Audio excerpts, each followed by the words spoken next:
السلام عليكم ورحمة الله وبركاته.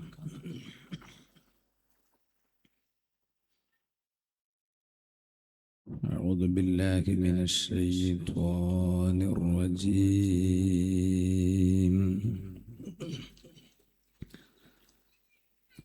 بسم الله الرحمن الرحيم. الحمد لله رب العالمين. نشهد أن لا إله إلا الله، ونشهد أن محمدا عبده ورسوله، أرسله بالهدى ودين الحق ليظهره على الدين كله ولو كره المشركون.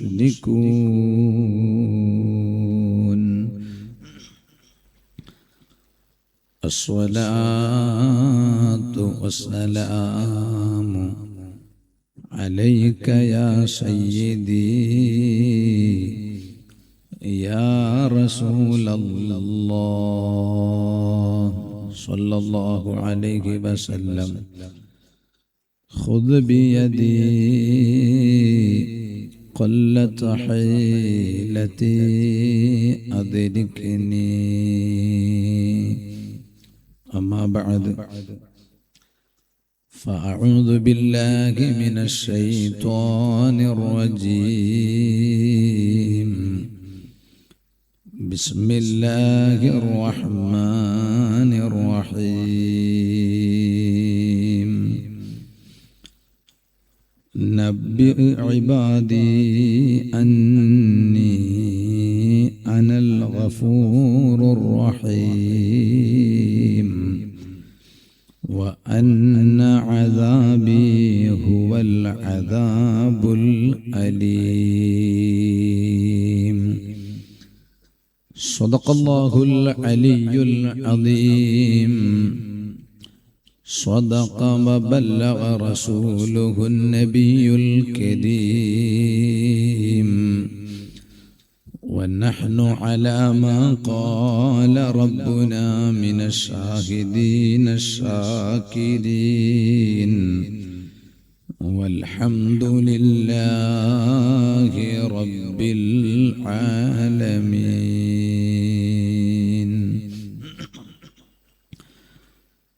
صلاة الله سلام الله على طه رسول الله. صلاة الله سلام الله على ياسين حبيب الله. صلاة الله سلام الله على طه رسول الله. رضا الله على المولى معين الدين ولي الله.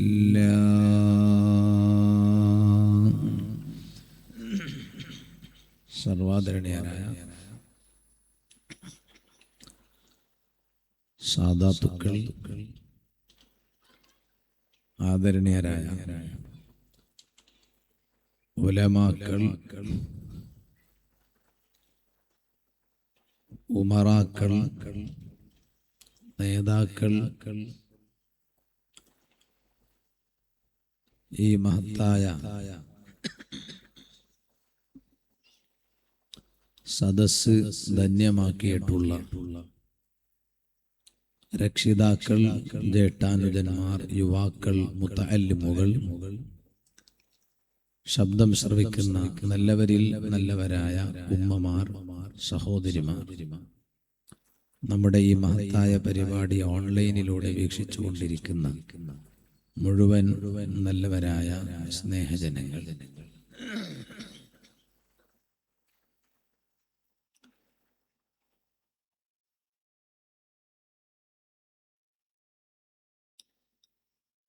മദീനത്തുന്നൂർ എന്ന ഈ മഹത്തായ ദീനി സമുച്ചയത്തിന്റെ ചാരത്ത് നാം എല്ലാം പരിശുദ്ധ റമളാനിനോട് അടുത്ത് നിൽക്കുന്ന ശഅബാനിന്റെ പകുതി കഴിഞ്ഞ് ബറാഅത്ത് ദിനവും കഴിഞ്ഞ് നാം ഒരുമിച്ച് കൂടിയിരിക്കുകയാണ്. അല്ലാഹു നമ്മുടെ ഈ ഒത്തുചേരൽ രണ്ട് ലോകത്തും ദുനിയാവിലും ആഖിറത്തിലും നമുക്ക് എല്ലാ അർത്ഥത്തിലുള്ള വിജയവും സന്തോഷവും ലഭിക്കാൻ അല്ലാഹു കാരണമാക്കി തരട്ടെ, ആമീൻ എന്ന് ആമുഖമായി ദുആ ചെയ്യുകയാണ്. ഈ മഹത്തായ ദീനി സമുച്ചയത്തിന്റെ പ്രസിഡന്റും സയ്യിദും ആലിമും നിരവധി ആളുകൾ നേരിടുന്ന പ്രയാസങ്ങൾക്ക് ഓരോ ദിനവും ഒരുപാട് പരിഹാരങ്ങൾ കാണിച്ചു കൊടുക്കുന്ന, ഞങ്ങളൊക്കെ വളരെയധികം ആദരിക്കുകയും സ്നേഹിക്കുകയും ചെയ്യുന്ന ഉന്നരായ സയ്യിദ് ഹബീബുള്ള തങ്ങളുപ്പാപ്പ, പെരുവായി തങ്ങളുപ്പാപ്പ എന്ന് ഞങ്ങൾ പറയാറുള്ള തങ്ങളവരുകൾ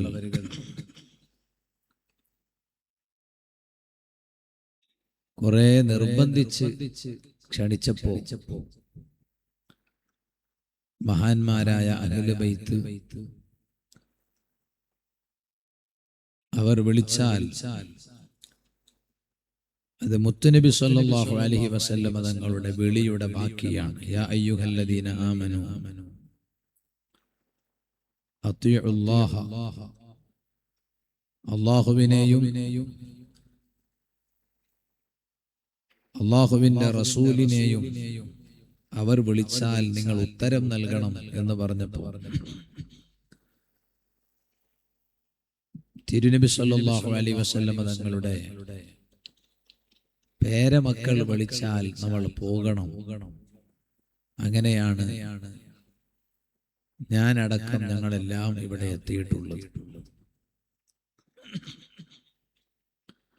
അൽഹംദുലില്ലാഹ് ഇവിടെ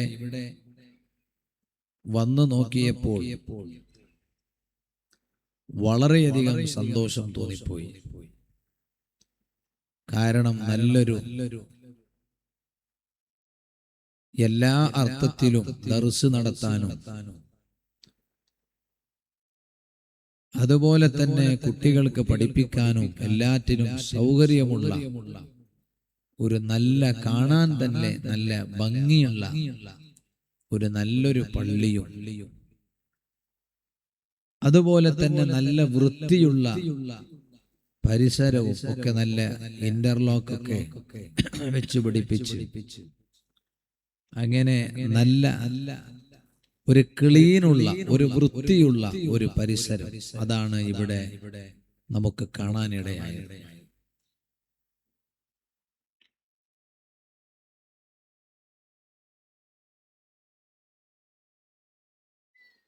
അൽഹംദുലില്ലാഹ് ഇവിടെ ദർസും ഹിഫ്ളും നടക്കുമ്പോൾ 40ഓളം വിദ്യാർത്ഥികൾ ഇവിടെ പഠിച്ചുകൊണ്ടിരിക്കുകയാണ്. ആ പഠിക്കുന്ന മക്കൾക്ക് ഇൽമും മറ്റു വിദ്യാഭ്യാസവും അതിനു പുറമെ അവർക്ക് ഭക്ഷണവും താമസവും എല്ലാ സൗകര്യവും ഇവിടെ നൽകി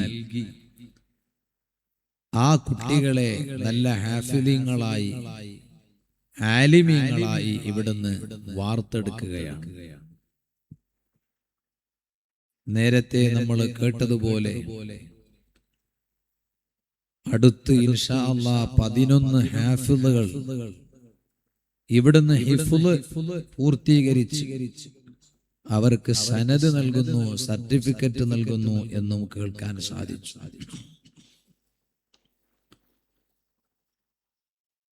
ഞാനിവിടെ വന്നപ്പോൾ അറിയാൻ സാധിച്ചു, ഇത് ഒന്നും ഇല്ലാത്ത ഒരു സ്ഥലമായിരുന്നു. അങ്ങനെയാണ് നമ്മുടെ ഒട്ടുമിക്ക ദീനീ സ്ഥാപനങ്ങളും. അതിൽ പലതും ഒരു കാലത്ത് അവിടെ ഒന്നും ഇല്ലായിരുന്നു. ഞങ്ങളെ ഏറ്റവും വലിയ സ്ഥാപനമായ ഞങ്ങളൊക്കെ പഠിച്ച ജാമിഅ മർക്കസു സഖാഫത്തി സുന്നിയ ഇന്ന് അവിടെ പോയി നോക്കിയാൽ എത്ര കെട്ടിടങ്ങളാണ് അവിടെയുള്ളത്, എത്ര ദീനീ സ്ഥാപനങ്ങളാണ് അവിടെയുള്ളത്. അവിടെ ഒരു കാലം ഇതൊന്നുമില്ലാത്ത ഒരു സ്ഥലമായിരുന്നു ആ സ്ഥലം. ഇന്ന് ലോകം അറിയപ്പെട്ട കേന്ദ്രമായി മർക്കസ് അവിടെ വളർന്നു, പടർന്നു, പന്തലിച്ചു. ഇതുപോലെ തന്നെ നമ്മുടെ തൊട്ടടുത്ത് തന്നെയുള്ള മുഹിമ്മാത്ത് എന്ന മഹത്തായ സ്ഥാപനം, അവിടെയും ഒരു കാലത്ത് ഒന്നും അല്ലാത്ത ഒരു സ്ഥലമായിരുന്നു. അങ്ങനെയുള്ള ഒരു സ്ഥലത്ത് ബഹുമാനപ്പെട്ട സയ്യിദുന അസ്സയ്യിദ് ത്വാഹിറുൽ അഹ്ദൽ തങ്ങളുപ്പാപ്പ നവ്വറല്ലാഹു മർഖദ മഹാനവരുകൾ എല്ലാ ആളുകളെയും അവിടെ വരാൻ മഹാനവരുകൾ നിമിത്തമായി. നമ്മുടെ ഈ മദീനത്തു നൂർ സ്ഥിതി ചെയ്യുന്ന ഈ മഹത്തായ സ്ഥലവും ഒന്നുമില്ലാത്ത സ്ഥലമായിരുന്നു. അങ്ങനെയുള്ള ഈ സ്ഥലത്ത് ബഹുമാനപ്പെട്ട പെറുവായി തങ്ങളുപ്പാപ്പ ഹഫിളഹുല്ലാഹു വറഅ, അല്ലാഹു ആരോഗ്യമുള്ള ദീർഘായുസ്സ് മഹാനവറുകൾക്ക് നൽകട്ടെ. മഹാനവറുകൾ ഞങ്ങളെല്ലാം ഇവിടെ എത്തിച്ചു. ഞാൻ മനസ്സിലാക്കുന്നത് നമ്മുടെ ഈ പരിസരങ്ങളിലൊക്കെ നമ്മുടെ വീടുകൾ കുറവായിരിക്കും. എന്നാലും അൽഹംദുലില്ലാഹ് ഇത്രയും ആളുകൾ ഈ മഹത്തായ പരിപാടിയിൽ സംഗമിക്കുക എന്ന് പറഞ്ഞാൽ അത് അല്ലാഹു തആല നേരത്തെ കണക്കാക്കിയിട്ടുണ്ട്. എവിടെയെല്ലാം എന്തെല്ലാം നടക്കണം എന്ന് യജമാനനായ സൃഷ്ടാവായ അല്ലാഹു തആല നേരത്തെ കണക്കാക്കിയിട്ടുണ്ടെങ്കിൽ ആ അല്ലാഹു തആല വിധിച്ചത് അത് അതാത് സമയങ്ങളിൽ നടക്കുക തന്നെ ചെയ്യും. എന്തിനാണ് ഇത്തരത്തിലുള്ള മഹത്തായ ദീനീ സംരംഭങ്ങൾ, എന്തിനാണ് ഈ സംരംഭങ്ങളെല്ലാം ഉള്ളത്? വളർന്നു വരുന്ന നമ്മുടെ മക്കളെ നല്ല വഴിയിൽ അവരെ മുന്നോട്ട് കൊണ്ടുപോകാൻ ഇന്ന് രക്ഷിതാക്കൾ ഏറ്റവും കൂടുതൽ രക്ഷിതാക്കളുടെ തലവേദന എന്താണെന്ന് ചോദിച്ചാൽ നമ്മുടെ മക്കൾ, ആ മക്കളെ ഓർത്തുകൊണ്ടാണ് നാം ഭയക്കുന്നത്. ഒരു ഭാഗത്ത് നമ്മുടെ മക്കളെ സ്വസ്ഥമായി നമുക്കവരെ പുറത്തേക്ക് പറഞ്ഞേക്കാൻ പറ്റാത്ത ഒരു സാഹചര്യം. ആൺമക്കളായാൽ പോലും, പെൺകുട്ടികളെ കുറിച്ച് മാത്രമല്ല ഞാൻ പറയുന്നത്, ആൺകുട്ടികളായാൽ പോലും എന്തിനേറെ പറയണം, വീട്ടിൽ നിന്ന് ഇറങ്ങി അവര് സ്കൂളിൽ പോയി വരുന്നത് വരെ ഉമ്മാക്കും ബാപ്പക്കും സമാധാനമുണ്ടാകില്ല. പോകുന്നത് മദ്രസയിലേക്കാണെങ്കിൽ പോലും ആ മദ്രസയിലേക്ക് പോയി വരുന്നത് വരെ മാതാപിതാക്കൾക്ക് സ്വസ്ഥത ഉണ്ടാകാറില്ല. കാരണം നമ്മുടെ പരിസരങ്ങളെല്ലാം ലഹരിയുടെ പ്രവർത്തനങ്ങൾ വല്ലാണ്ട് വ്യാപിച്ചിട്ടുള്ള പരിസരങ്ങളാണ്. അമലു പദാർത്ഥകളു കഞ്ചാവിന്റെ ഉപയോഗം, ആ കഞ്ചാവിന്റെ കൊട്ടേഷൻ സംഘങ്ങൾ ധാരാളം പ്രവർത്തിച്ചുകൊണ്ടിരിക്കുന്ന ഒരു കാലത്താണ് ഞങ്ങളെ ഉസ്താദുമാരെല്ലാം, മുഹിമ്മാത്തിലെ ഉസ്താദുമാരൊക്കെ ഇയാളെ കണ്ട പരിചയണ്ടല്ലോ,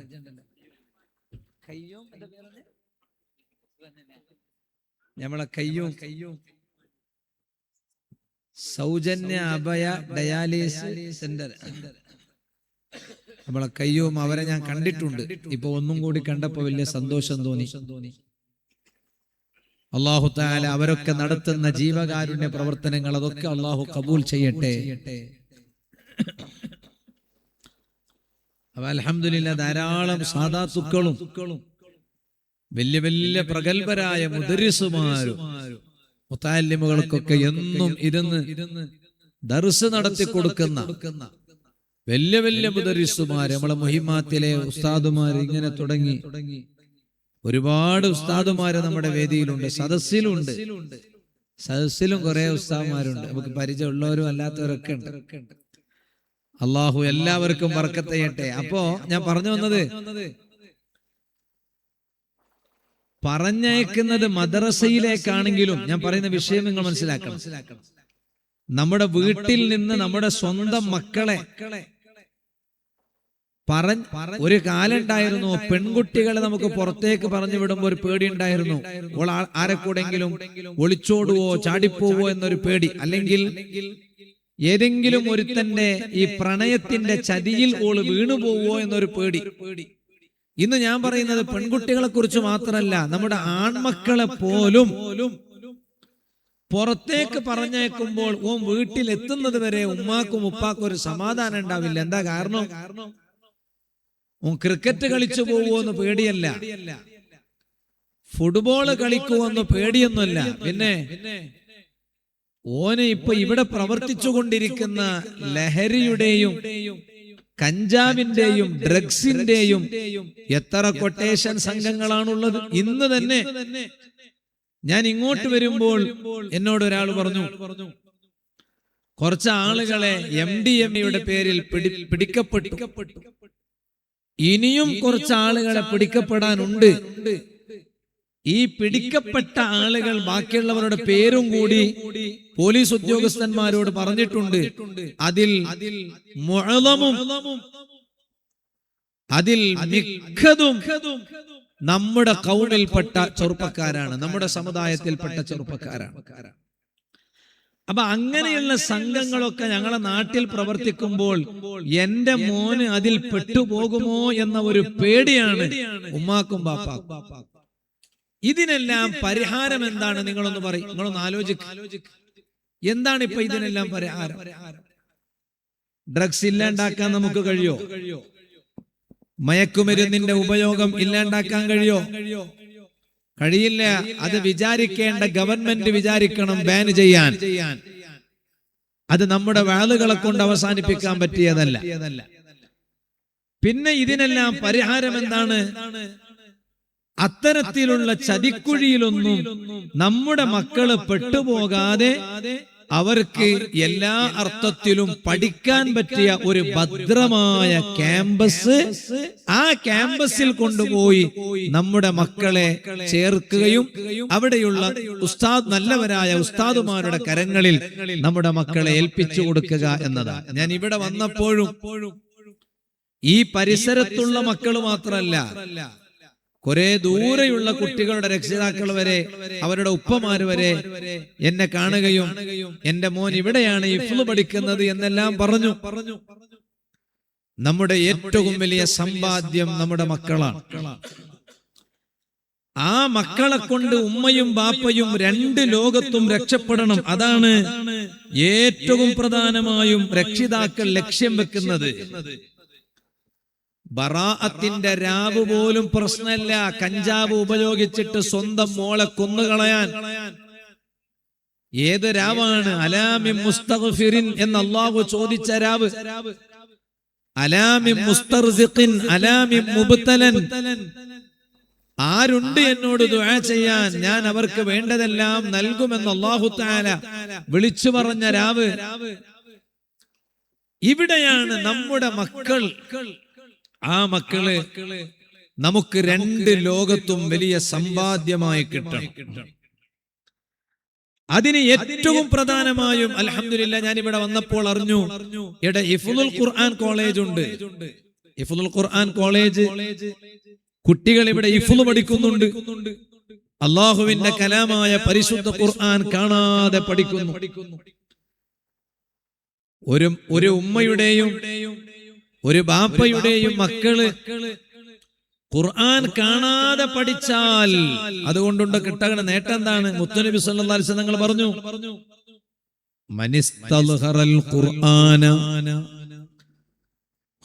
അതേ ഖുഫിഫ അൻ വാലിദൈഹിൽ അദാബ് വഇൻ കാനാ മുശ്രികൈൻ. ഉമ്മയും ബാപ്പയും അതേ ഇസ്ലാമിൽ നിന്ന് പുറത്തുപോയവരാണ് എന്ന് തന്നെ സങ്കൽപ്പിക്കുക. പക്ഷേ അവരുടെ മോനോ ആ മകൻ അവൻ ദീനിൽ വന്നു, എന്നിട്ടതാ അവൻ ഖുർആന് കാണാതെ പഠിച്ചു. അല്ലാഹുവിന്റെ കലാമായ പരിശുദ്ധ ഖുർആൻ, ആ ഖുർആൻ കാണാതെ പഠിച്ചു എങ്കിൽ ഖുഫിഫ അൻ വാലിദൈഹിൽ അദാബ്. അതേ ഖുർആൻ കാണാതെ പഠിച്ച മക്കള് നമുക്കുണ്ടോ? ആ മക്കളുടെ മാതാപിതാക്കൾക്ക് അതേ അദാബ് ലഘൂകരിക്കപ്പെടും. അവർ ചെയ്ത തെറ്റുകൾ കാരണം അവർ ശിക്ഷയ്ക്ക് വിധേയരാകുന്നുണ്ടെങ്കിലും മക്കൾ ഖുർആന് കാണാതെ പഠിച്ചതിന്റെ ബറക്കത്തുകൊണ്ട് ഖുർആൻ കാണാതെ പഠിച്ച മക്കള്, ആ മക്കളുള്ളത് കൊണ്ട് ആ മാതാപിതാക്കളുടെ അദാബ് ശിക്ഷ ലഘൂകരിക്കപ്പെടൂ. എന്തൊരു സന്തോഷമാണ്! ഒരു ബാപ്പക്ക് ഏറ്റവും വലിയ സന്തോഷം, ഒരു ഉമ്മാക്ക് ഏറ്റവും വലിയ സന്തോഷം മക്കള് ഹിഫ്ള് പഠിക്കാൻ പറഞ്ഞയച്ച മക്കൾ അതാ ഹിഫ്ള് പൂർത്തീകരിച്ച് ഹാഫിളീങ്ങളായി വരുമ്പോൾ അതിന്റെ സന്തോഷം എത്രയാണ്! നമ്മളിപ്പോ ഇന്ന് കാണാറില്ലേ? ഹിഫ്ള് പഠിച്ചിട്ട് വരുമ്പോൾ ആ കുട്ടികളെ പ്രത്യേകം കുടുംബം സ്വീകരിക്കുന്നൊരു രംഗമില്ലേ? അങ്ങനെ ഒരു രംഗം നമ്മളിപ്പോ കാണുന്നില്ലേ? ആ കുട്ടിക്ക് അതാ പൂമാല കഴുത്തിൽ വെച്ചു കൊടുക്കുന്നു, മാല ഇട്ട് കൊടുക്കുന്നു, നോട്ടിന്റെ മാല ഇട്ട് കൊടുക്കുന്നു, എന്നിട്ടതാ ആ മോനെ സ്വീകരിക്കുന്നു. ഡോക്ടറായതിന്റെ പേരിലല്ല, എഞ്ചിനീയറായതിന്റെ പേരിലല്ല, അല്ലെങ്കിൽ വേറെ എന്തെങ്കിലും പ്രൊഫഷണൽ ഡിഗ്രി അത് കരഗതമാക്കിയതിന്റെ പേരിലല്ല. ഇതെന്താണ്? അല്ലാഹുവിന്റെ കലാമായ പരിശുദ്ധ ഖുർആൻ. ആ ഖുർആൻ പൂർണ്ണമായും കാണാതെ 30 ജുസ് കാണാതെ പഠിച്ച് ഹിഫ്ള് പൂർത്തീകരിച്ച് ആ മകൻ വീട്ടിലേക്ക് മടങ്ങി വരുമ്പോൾ ആ ഉമ്മാക്ക് എന്തൊരു സന്തോഷമാണ്, ആ ബാപ്പക്ക് എന്തൊരു ഹാപ്പിയാണ്. കാരണം ഈ ഉമ്മയും ബാപ്പയും മോനെ പഠിക്കാൻ വിട്ടത് മുതൽ അതാ ബാപ്പ എവിടുന്നും ദുആ ചെയ്യിപ്പിക്കുന്നത് ഉസ്താദുമാരോട്, തങ്ങന്മാരോട് ദുആ ചെയ്യിപ്പിക്കുന്നത് എന്റെ മോനെ മദീനത്തുന്നൂറിൽ ചേർത്തിയിട്ടുണ്ട് ഹിഫ്ള് പഠിക്കാൻ, ഒരു ഹാഫിളാകാനൊന്ന് ദുആ ചെയ്യണമെന്ന് ബാപ്പ കാണുന്ന സാദാത്തുക്കളോടൊക്കെ ദുആ ചെയ്യാൻ ആവശ്യപ്പെടുന്നു, ഉസ്താദുമാരോടൊക്കെ ദുആ ചെയ്യാൻ ആവശ്യപ്പെടുന്നു. എന്നാൽ ഈ കുട്ടിയുടെ ഉമ്മയാണെങ്കിലോ ആ ഉമ്മ നിസ്കാരപ്പായയിലിരുന്ന് അല്ലാഹുവിനോട് എപ്പോഴും കണ്ണുനീരിറ്റിച്ചു ദുആ ചെയ്യുകയാണ്. റബ്ബേ, നീ എനിക്ക് തന്ന ഒരു ആൺതരിയുണ്ട്, നീ എനിക്ക് തന്ന ഒരു ആൺകുട്ടിയുണ്ട്, ആ ആൺകുട്ടിയെ ഞാൻ ഇതാ ഖുർആന് കാണാതെ പഠിക്കാൻ വിട്ടിട്ടുണ്ട്, ഇന്ന സ്ഥലത്ത് ചേർത്തിയിട്ടുണ്ട്. ആ എന്റെ മോന് ഇടയ്ക്ക് വെച്ച് അത് നിർത്തിയിട്ട് മടങ്ങി വരരുത്. ആ പൂർണ്ണമായും ഹിഫ്ള് കാണാതെ പഠിക്കണം. അങ്ങനെ 30 ജുസ് ഖുർആൻ കാണാതെ പഠിച്ച മോനാകണം. അതിനു വേണ്ടിയിട്ട് നൊന്ത് പ്രസവിച്ച പ്രിയപ്പെട്ട ഉമ്മ നിസ്കാരപ്പായയിലിരുന്ന് അതേ നിസ്കാര കുപ്പായം അഴിച്ചു വെക്കാതെ കണ്ണുനീരിറ്റിച്ചു ദുആ ചെയ്യാൻ തുടങ്ങിയിട്ട് കാലം എത്രയായി. ആ ബാപ്പാന്റെ ദുആന്റെ ഫലം കൊണ്ട്, ഉമ്മാന്റെ ദുആന്റെ ഫലം കൊണ്ട് അൽഹംദുലില്ലാ ആ മോനങ്ങ് നന്നായി ശ്രമിച്ചു, ഉസ്താദ് നന്നായി പഠിപ്പിച്ചു. ഇതെല്ലാം കൂടി അങ്ങ് ചേർന്നപ്പോൾ ആ മോന് ഹിഫ്ള് പൂർത്തീകരിച്ച് ഒരു ഹാഫിളായി വന്നു. അതത്രയും ചെറിയ വിഷയമല്ല.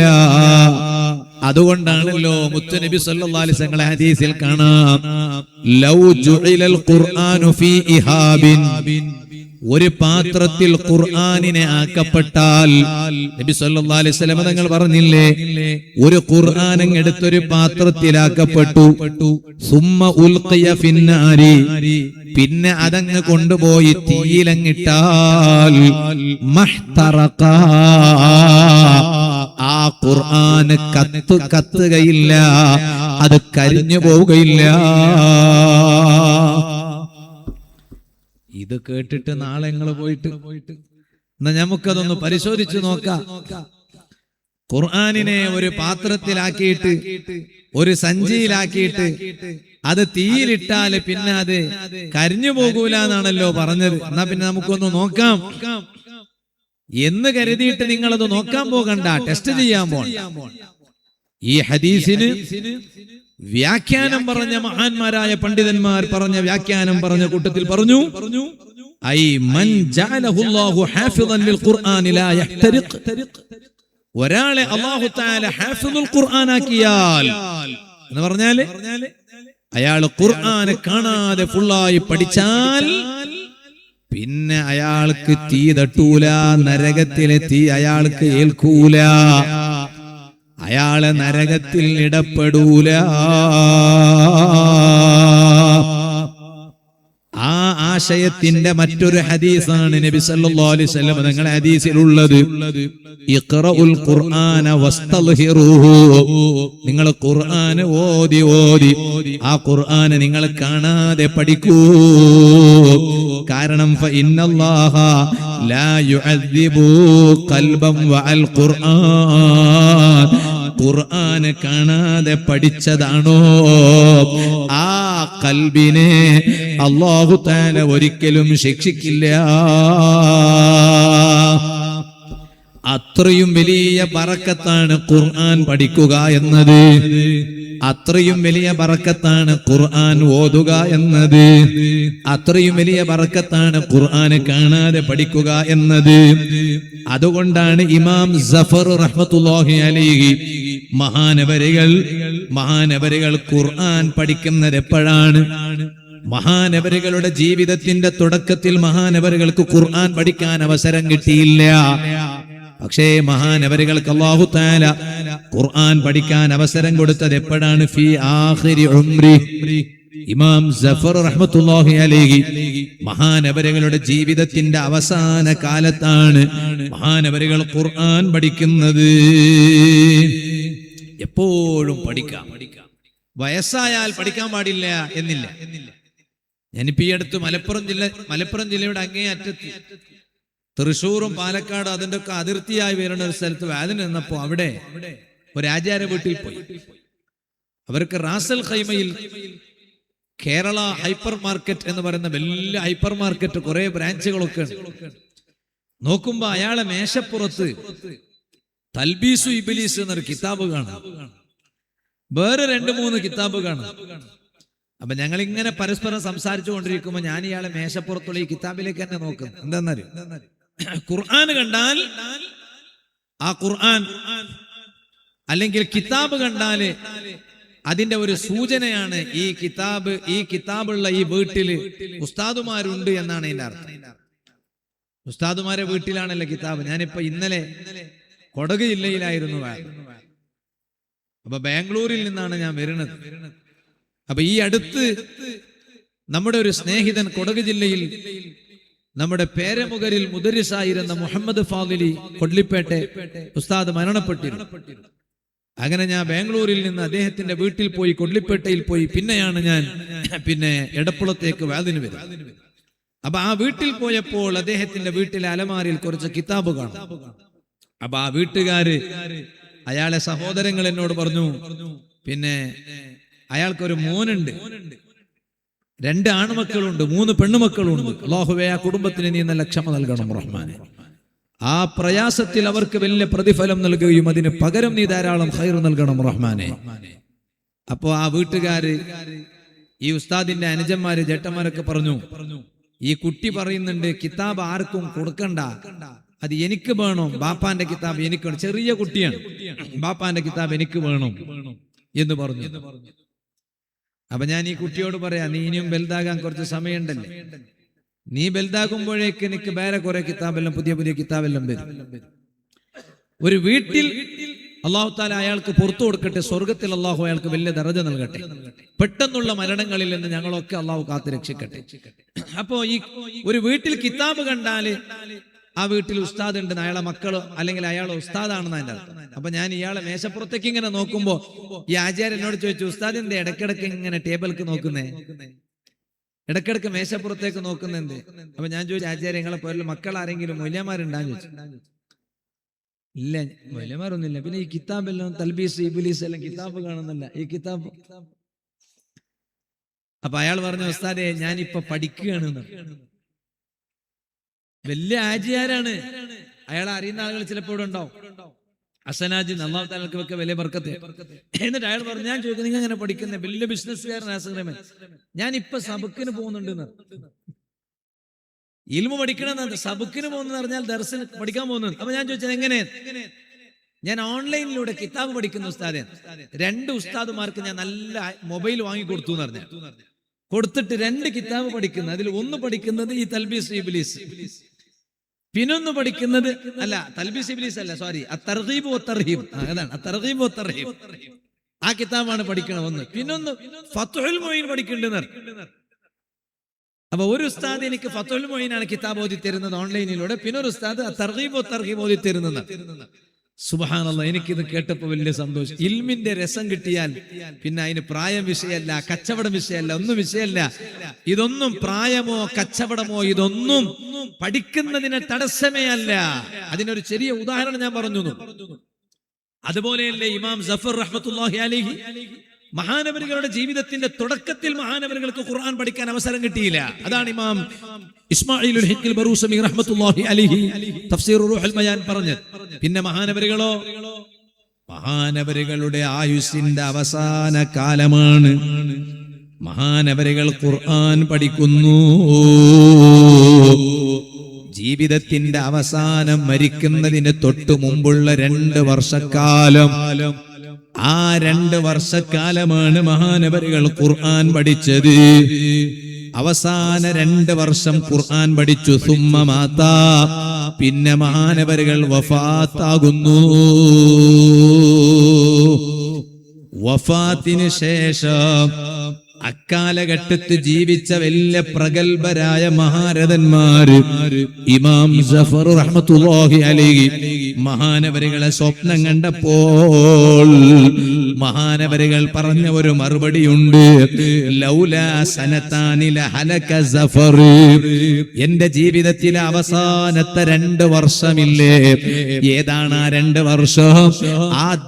ആദ്യത്തെ വർഷങ്ങളല്ല, അവസാനത്തെ 2 കൊല്ലം. അതെ, അത് കഴിഞ്ഞ ഉടനെ ഞാൻ അങ്ങ് മരണപ്പെട്ടുവല്ലോ. മരിക്കുന്നതിന് തൊട്ടു മുമ്പുള്ള 2 വർഷക്കാലം, 2 കൊല്ലക്കാലം ഖുർആൻ ഞാൻ പഠിച്ച കാലമാണ്. ഇസ്തഗൽതു ബിതഅല്ലുമിൽ ഖുർആനി വതിലാവതിഹി വബിതഅലീമിഹി. ആ 2 വർഷക്കാലമാണ് ഞാൻ ഖുർആൻ ജനങ്ങൾക്ക് പഠിപ്പിച്ചത്. ഖുർആൻ ഞാൻ കുറെ ഖുർആനുമായി ബന്ധപ്പെട്ടത്. ആ അവസാനത്തെ 2 വർഷക്കാലമെങ്കാലും എന്റെ ജീവിതത്തിൽ ഇല്ലായിരുന്നുവെങ്കിൽ ഈ സഫറാകുന്ന ഞാനോ എനിക്ക് വലിയ നഷ്ടം വന്നു പോകുമായിരുന്നു. അപ്പൊ മഹാനവരുകളുടെ ജീവിതത്തിൽ മഹാനവരുകൾ ഏറ്റവും കൂടുതൽ ബറക്കത്തുള്ള സമയമായി മഹാനവരുകൾ കണ്ടെത്തിയത് എപ്പോഴാണ്? അതേ, മഹാനവരുകൾ ഖുർആൻ പഠിച്ച കാലമാണ്, ഖുർആനുമായി ബന്ധപ്പെട്ട കാലമാണ്, ഖുർആൻ ജനങ്ങൾക്ക് പഠിപ്പിച്ചു കൊടുത്ത കാലമാണ്. അത് എപ്പോഴാണ്? ജീവിതത്തിന്റെ അവസാനം 2 വർഷക്കാലമാണ്. ആ ഖുർആൻ പഠിക്കാനാണ് നമ്മുടെ മക്കളെ പറഞ്ഞേക്കേണ്ടത്. ആ ഖുർആൻ പഠിക്കാനാണ്, അത് പഠിപ്പിക്കാനാണ്. ആ ഖുർആനിലെ ആശയങ്ങൾ പഠിക്കാനും പഠിപ്പിക്കാനുമാണ് അതേ മദീനത്തുന്നൂർ എന്ന ഈ മഹത്തായ ക്യാമ്പസ് ഉള്ളത്.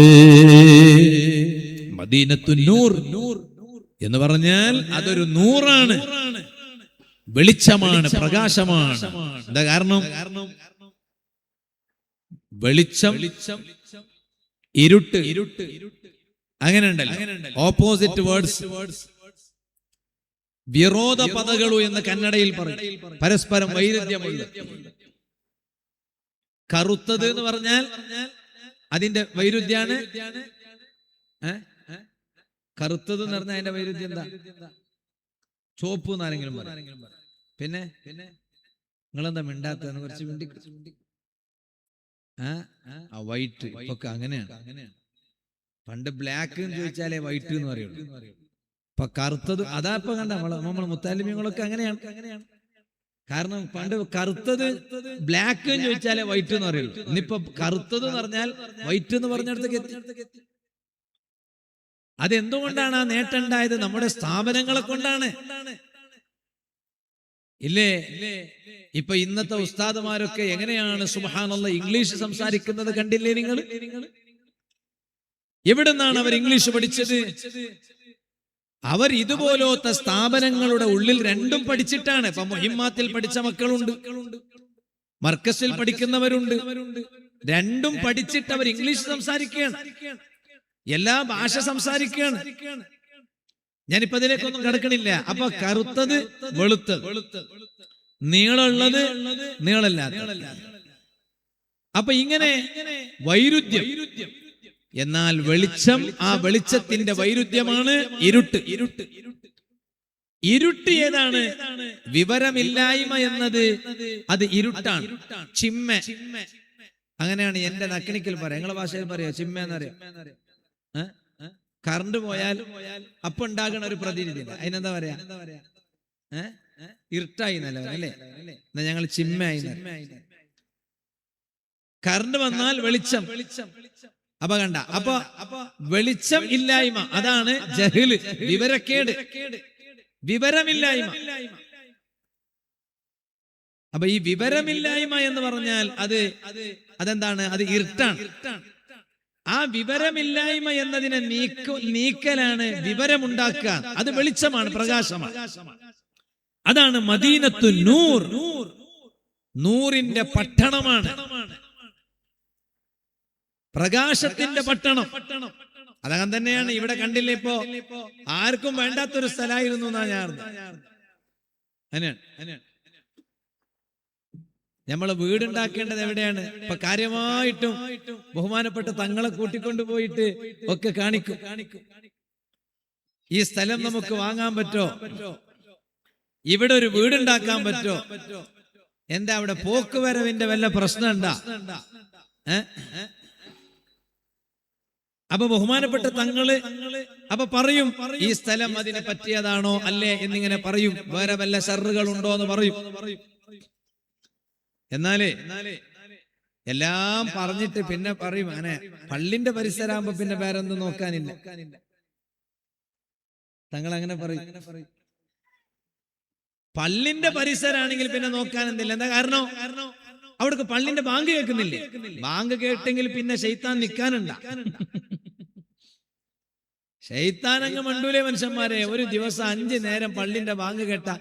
അതുകൊണ്ട് തന്നെ നമ്മൾ വീടുണ്ടാക്കേണ്ടത് എവിടെയാണ്? നമ്മൾ വീടുണ്ടാക്കുമ്പോ ശ്രദ്ധിക്കേണ്ട ഏറ്റവും പ്രധാനമായും ഇസ്മായിലുൽ ഇഖ്ൽ ബറൂസവി തങ്ങൾ തഫ്സീർ റൂഹുൽ ബയാനിൽ പറയുന്നുണ്ട്. കാര്യം വളരെ വിശദമായി ഞാനിപ്പോ അതിലേക്ക് കിടക്കണില്ല. എവിടുന്നാണ് വീടുണ്ടാക്കുമ്പോൾ നമ്മൾ നോക്കേണ്ടത്? പള്ളിന്റെ ബാങ്ക് കേൾക്കുന്നുണ്ടോ എന്ന് നോക്കണം. അവിടെ നിന്നാകുമ്പോ 5 നേരം ബാങ്ക് ഇങ്ങനെ കേൾക്കും. അത് കേൾക്കുമ്പോ എന്നാ പിന്നെ അവിടുന്ന് വീടുണ്ടാക്കാൻ നിങ്ങൾ ശ്രദ്ധിക്കണമെന്നാ പറയുന്നത്. അപ്പൊ ബാങ്ക് കേൾക്കുമ്പോ അങ്ങനെയാണ്. അപ്പൊ ഈ സ്ഥലം കണ്ടില്ല, ആർക്കും വേണ്ടാത്തൊരു സ്ഥലമായിരുന്നു. അങ്ങനെയുള്ള ഒരു സ്ഥലത്ത് അൽഹംദുലില്ലാ അജ്മീർ ഖാജ തങ്ങൾ ആണ്ട് നേർച്ച നടക്കുകയാണ്. ഇവിടെ നിസ്കാരം നടക്കുകയാണ്, ജമാഅത്ത് നിസ്കാരം നടക്കുകയാണ്, ഖുർആൻ കുട്ടികൾ പഠിക്കുകയാണ്. ഇവിടെ ഒരു വെളിച്ചം വന്നു. ഇപ്പൊ ഇങ്ങനൊരു ക്യാമ്പസ് ഇവിടെ വന്നില്ലായിരുന്നെങ്കിൽ ആ ഇരുട്ടന്നെ ഉണ്ടാവും ഇനിയിപ്പോ. അതുകൊണ്ടാണ് മദീനത്തു നൂർ, വെളിച്ചം വന്നുപോയി, പ്രകാശം വന്നുപോയി.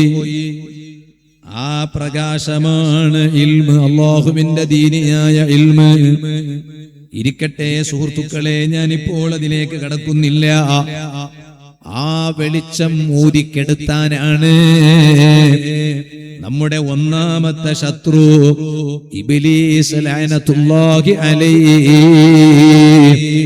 ആ ഇബ്ലീസ് വെളിച്ചം ഊതിക്കെടുത്താനാണ് പലപ്പോഴും ശ്രമിക്കുന്നത്. അത് പല വിധത്തിലുമാണ് ശ്രമം നടത്തുന്നത്.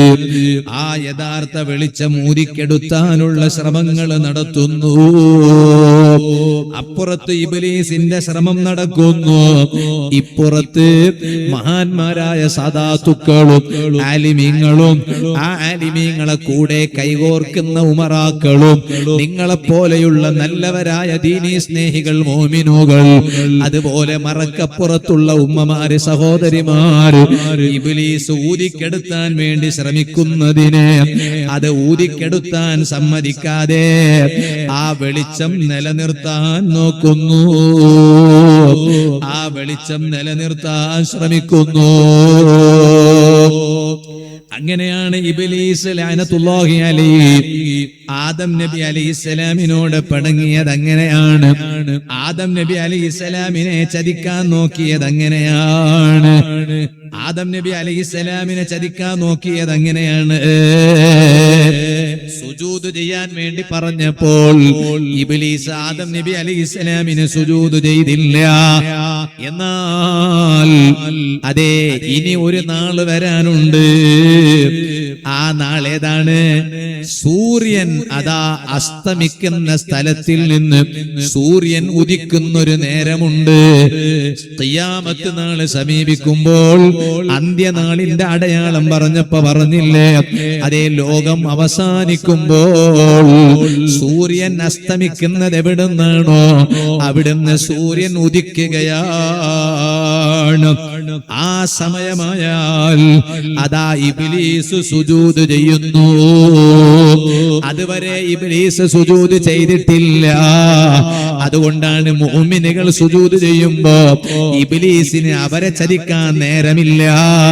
ആ സമയത്ത് ഇബ്ലീസ് സ്വന്തത്തെ കുറിച്ച് ഓർക്കുകയാണ്. ഞാൻ സുജൂദ് ചെയ്യാത്തത് കൊണ്ടാണല്ലോ ഞാൻ പഴിച്ചുപോയത്. ആ ഇബ്ലീസ് പോലും നല്ലത് ചെയ്യാൻ അവസരം കിട്ടിയിട്ട് നമ്മളത് ഒഴിവാക്കരുത്. അൽഹംദുലില്ലാ, ഇപ്പൊ ഇവിടെ പഠിക്കണ മക്കള്, ആ മക്കള് ഭക്ഷണം കഴിക്കുന്നു. ഇപ്പൊ ഇന്ന് തന്നെ ഇവിടെ ഞാൻ വന്നപ്പോൾ ഒരാളെ കുറിച്ച് പറഞ്ഞു, ഇന്നത്തെ ഈ പ്രോഗ്രാമിന് ചീരണിക്കുള്ള ഇറച്ചി 1 കിൻഡൽ ഇറച്ചി ഒരാള് അദ്ദേഹമാണ് തന്നത് എന്നറിഞ്ഞിട്ട് ഒരു അത്യാവശ്യ പ്രായമുള്ള ഒരു ബാപ്പാനെ കാണിച്ചിട്ട് എന്നോട് പറഞ്ഞു. അപ്പൊ അദ്ദേഹം കരഞ്ഞിട്ട് എന്നോട് പറഞ്ഞു, ഉസ്താദേ വേറൊന്നിനും എനിക്ക് ദ്വാരക്കണ്ട, ഈമാൻ സലാമത്തായി കിട്ടാൻ ദ്വാരക്കണം, എന്നെ മരിച്ചുപോയ ഉമ്മ ബാപ്പക്ക് ദ്വാരക്കണം എന്ന് പറഞ്ഞു. അള്ളാഹു അവർക്ക് സ്വർഗത്തിൽ വലിയ ദറജ കൊടുക്കട്ടെ. അദ്ദേഹത്തിന്റെ ആ നല്ല സ്വതക്കയുടെ മിസ്ലു സവാബ് ആ മാതാപിതാക്കളിലേക്ക് അള്ളാഹു എത്തിച്ചു കൊടുക്കട്ടെ. ഞങ്ങളെ പെറുവായത്തെ പ്രസിഡന്റ് ഇസ്മായിൽ മൂപ്പര് തങ്ങൾ പാപ്പന്റെ കയ്യിൽ 1000 രൂപ കൊടുത്തിട്ട് പറഞ്ഞു, ഒന്ന് ദ്വാരക്കണമെന്ന് പറഞ്ഞു. അള്ളാഹു അവർക്കൊക്കെ വലിയ സന്തോഷം കൊടുക്കട്ടെ, ഖൈറ് കൊടുക്കട്ടെ. നമുക്ക് നല്ലത് ചെയ്യാൻ അവസരം കിട്ടിയാൽ ഞാനൊരു കാര്യം പറയട്ടെ, നമ്മൾ ഒരിക്കലും അതിൽ നിന്ന് മാറി നിൽക്കാൻ പാടില്ല. ഇപ്പൊ ഇതിന് നമുക്ക് നല്ലത് ചെയ്യാൻ നല്ലൊരു അവസരമാണ്. ഈ അവസരം നമ്മൾ ഇപ്പൊ ഉപയോഗപ്പെടുത്തിയില്ലാന്ന് കണ്ടാൽ നമ്മൾ പിന്നെ ഖേദിക്കും. എന്തിന് ജനങ്ങളെ, ഞാൻ എന്തിനപ്പോ പറഞ്ഞത്, ഇബ്ലീസ് പോലും സുജൂദ് ചെയ്യാത്ത സമയത്ത് അള്ളാഹ് ഇബ്ലീസിനോട് ചോദിച്ചില്ലേ, എല്ലാരും കൂടി സുജൂദ് ചെയ്തപ്പോ നീ എന്താ ചെയ്യാത്തെന്ന് ചോദിച്ചപ്പോ എന്താ പറഞ്ഞേ? അത് ഖലഖതഹു മിൻ സ്വൽസ്വാലിൻ മിൻ ഹമഇൻ മസ്നൂൻ, മണ്ണെന്നല്ലേ പടച്ചത് ആദം നബിയെ അലൈഹിസ്സലാം. അങ്ങനെയുള്ള ആദം നബിക്ക് ഞാൻ സുജൂദ് ചെയ്യുകയാണോ? അന്ന് ആദം നബി അലൈഹി സ്വലാമിനെ സുജൂദ് ചെയ്യാതിരിക്കാൻ ഇബ്ലീസിന് പറയാൻ ന്യായം ഉണ്ടായിരുന്നു. ആ ന്യായം സ്വീകാര്യ യോഗ്യമാണോ അല്ലേ വിഷയം വേറെ, പക്ഷെ പറയാൻ ന്യായം പറഞ്ഞു എന്നാ പറഞ്ഞേ. ഇബ്ലീസ് ന്യായം ഒപ്പിച്ചു പറയാൻ, അത് ന്യായമല്ല. പക്ഷെ ഇബ്ലീസിന്റെ കണ്ടെത്തൽ പിടുത്തത്തിൽ അത് ന്യായാണ്. അങ്ങനെ ഒരു ന്യായം കണ്ടുപിടിച്ചു. ആ ഇബ്ലീസ് അവന്റെ പ്രവർത്തനത്തെ ശരിവെച്ചു. പക്ഷേ ആ ഇബ്ലീസിന് അവസാനം സൂര്യൻ അസ്തമിക്കുന്ന സ്ഥലത്തുനിന്ന് സൂര്യൻ ഉദിക്കുമ്പോൾ, ലോകം അവസാനിക്കുമ്പോ അപ്പൊ ഇബ്ലീസ് ഒന്ന് സുജൂദ് ചെയ്യുവാണ്. എന്താ കാരണം? നേരത്തെ നഷ്ടപ്പെട്ടതിനെ വീണ്ടെടുക്കാൻ ശ്രമിക്കുകയാണ് ഇബ്ലീസ്. ഇതുപോലെ നമ്മളൊന്ന് ആലോചിച്ച് നോക്കാം. നമ്മൾ പള്ളിയിലെത്തിയാൽ ആ പള്ളിയിലെ ഏറ്റവും നല്ല സ്വഫ് ഏതാണ്? പള്ളിയിലെ ആണുങ്ങൾക്ക് ഏറ്റവും നല്ല സ്വഫ് നബി സല്ലല്ലാഹു അലൈഹി വസല്ലം പറഞ്ഞു. നമ്മൾ ഏതായാലും പള്ളിയിലെത്തിയല്ലോ, ഇനിയിപ്പോ പള്ളിയിലെത്തിയാല് ഖൈറു സുഫൂഫിർ റിജാലി അവ്വലുഹാ, ആണുങ്ങളെ സ്വഫിൽ വെച്ച് ഏറ്റവും ഉത്തമമായ സ്വഫ് ഒന്നാമത്തെ സ്വഫാണെന്ന് നബി മുഹമ്മദ് റസൂലുള്ളാഹി സ്വല്ലല്ലാഹു അലൈഹി വസല്ലം. ഒന്നാമത്തെ സ്വഫാണ് ആണുങ്ങൾക്ക് ഏറ്റവും ഉത്തമമായ സ്വഫ്, ഒന്നാമത്തെ സ്വഫാണ്. അതുകൊണ്ട് നിസ്കരിക്കുന്ന സമയത്ത് പുരുഷന്മാരൊക്കെ ഒന്നാം സ്വഫിൽ എത്താൻ വേണ്ടി കഴിവിന്റെ പരമാവധി ശ്രമിക്കണം. ഒന്നാം സ്വഫ് അത് എങ്ങനെങ്കിലും മുതലെടുക്കണം, അത് വളരെ പ്രധാനമാണ്. എന്നാല് ആണും പെണ്ണും ഒക്കെ ജമാഅത്തായി നിസ്കരിക്കുകയാണെങ്കിൽ അങ്ങനെ ഒരു അവസരം ഉണ്ടായിന്ന് കരുതാം. ഇനിയിപ്പോ ഇതിന്റെ അർത്ഥം പെണ്ണുങ്ങളെല്ലാം നിസ്കരിക്കാൻ വേണ്ടി പള്ളിക്ക് വരണമെന്നല്ല. അങ്ങനെ ഒരു അവസരം ഉണ്ടായാൽ തന്നെ പിന്നെ പെണ്ണുങ്ങളെ സ്വഫിൽ നിന്ന് ഏറ്റവും ഉത്തമമായ സഫ് ഏറ്റവും അവസാനത്തെ സഫാണ്. എന്താ കാരണം? ആണും പെണ്ണും തമ്മിൽ കൂടിക്കളരാൻ പാടില്ല എന്നൊരു നിയമം ഇസ്ലാമിലുണ്ട്. അതുകൊണ്ടാണ് പെണ്ണിനോട് മുഖം മറക്കാൻ ഇസ്ലാം പറഞ്ഞത്. അതുകൊണ്ടാണ് പെണ്ണ് മുഖം മറക്കണം അന്യപുരുഷന്മാർക്ക് മുന്നിൽ. പെണ്ണ് തലമറക്കണം അന്യപുരുഷന്മാർക്ക് മുന്നിൽ. പെണ്ണ് തലമറക്കൽ നിർബന്ധമാണ്, മുഖം മറക്കൽ നിർബന്ധമാണ്. എന്തിനേറെ പറയണം, ഫിഖഹിന്റെ കിതാബിൽ ഇവിടെ കുറെ ഉമ്മ പെങ്ങന്മാരുള്ളത് കൊണ്ട് അവർ പഠിക്കാൻ വേണ്ടി ഞാൻ പറയാണ്. മഹാന്മാർ പറഞ്ഞില്ലേ, മുത്താലിമുകൾക്ക് അറിയാം, സാധാരണക്കാർക്ക് വേണ്ടി ഞാൻ പറയാണ്. ഉംറക്ക് പോയാലും ഇഹ്റാം കെട്ടിയാൽ ഒരു പെണ്ണ് ഇഹ്റാം ചെയ്താൽ പോലും അവള് തലമറക്കണം. അതുകൊണ്ട് തന്നെ തലയോട് ചേർന്ന് നിൽക്കുന്ന മുഖത്തിന്റെ മേൽഭാഗത്തിൽ നിന്ന് അൽ ഖദറൽ യസീർ, വളരെ കുറഞ്ഞ ഒരു കതിര്, അതും കൂടി മറക്കണമെന്നാ. എന്താ കാരണം? അപ്പോഴാണ് തല ഫുള്ള് മറച്ചു എന്ന് ഉറപ്പ് വരുത്തുള്ളൂ. എന്നാൽ മുഖം, മറ്റു ഭാഗങ്ങൾ മുഖം മറക്കാൻ പറ്റുമോ? പറ്റൂല.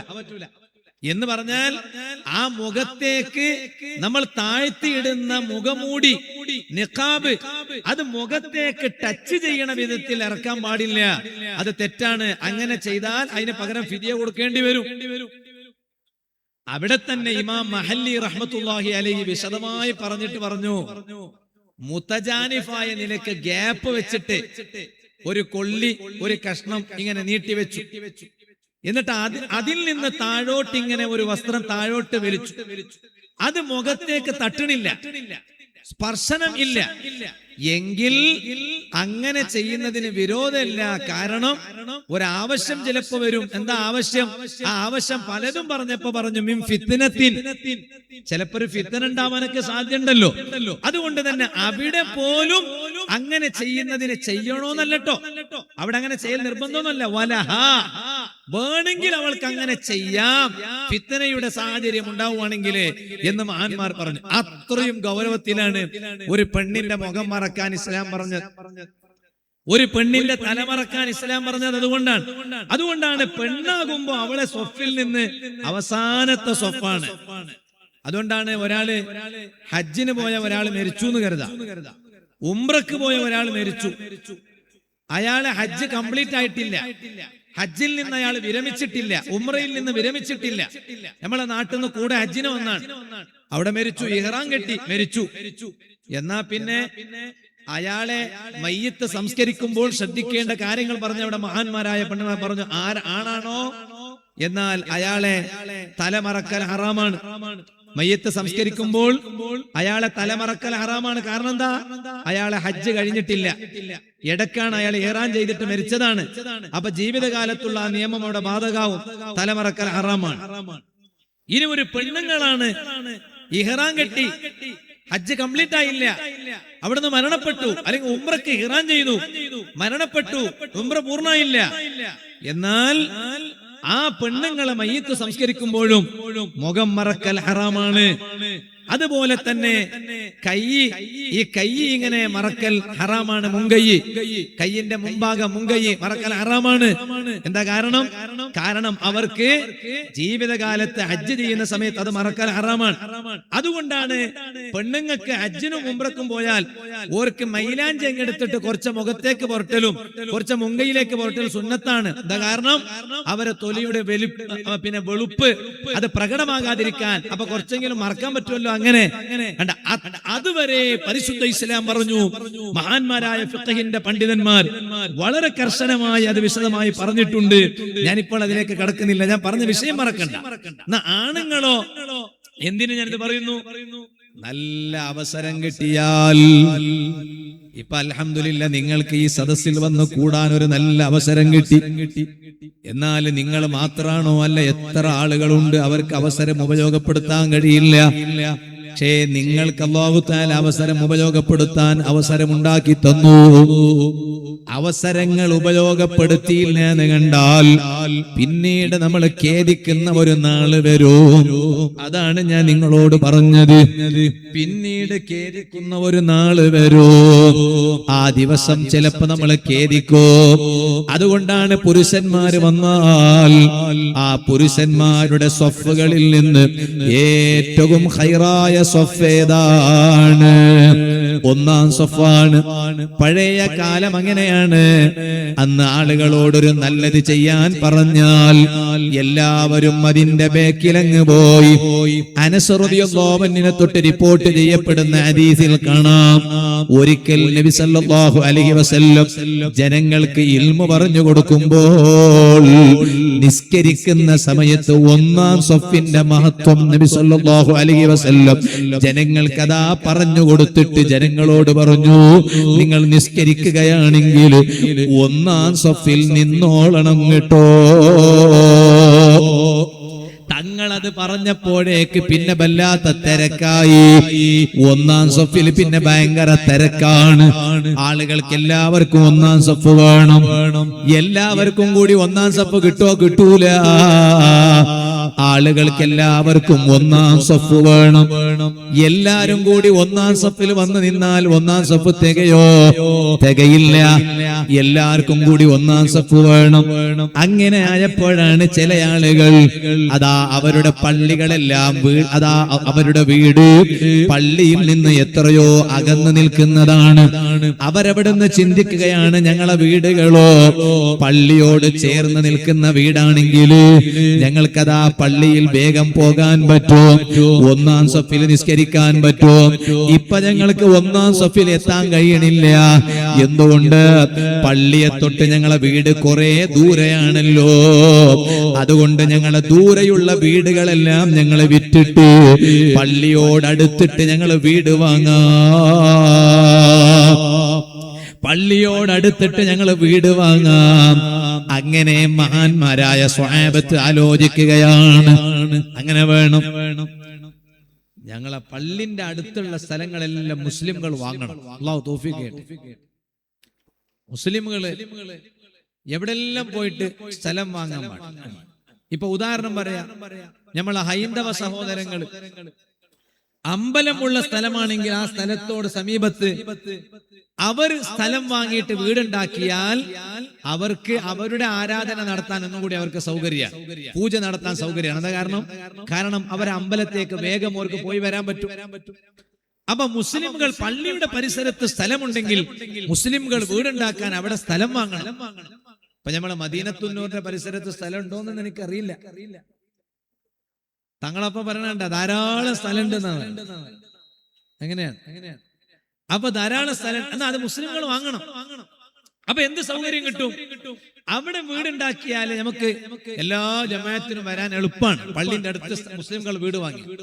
ഞങ്ങളെ കുട്ടികളെ മദ്രസയിലേക്ക് പറഞ്ഞയക്കാൻ എളുപ്പമാണ്. ഞങ്ങളെ കുട്ടികളെ ഇൽമു പഠിക്കാൻ പറഞ്ഞയക്കാൻ എളുപ്പമാണ്.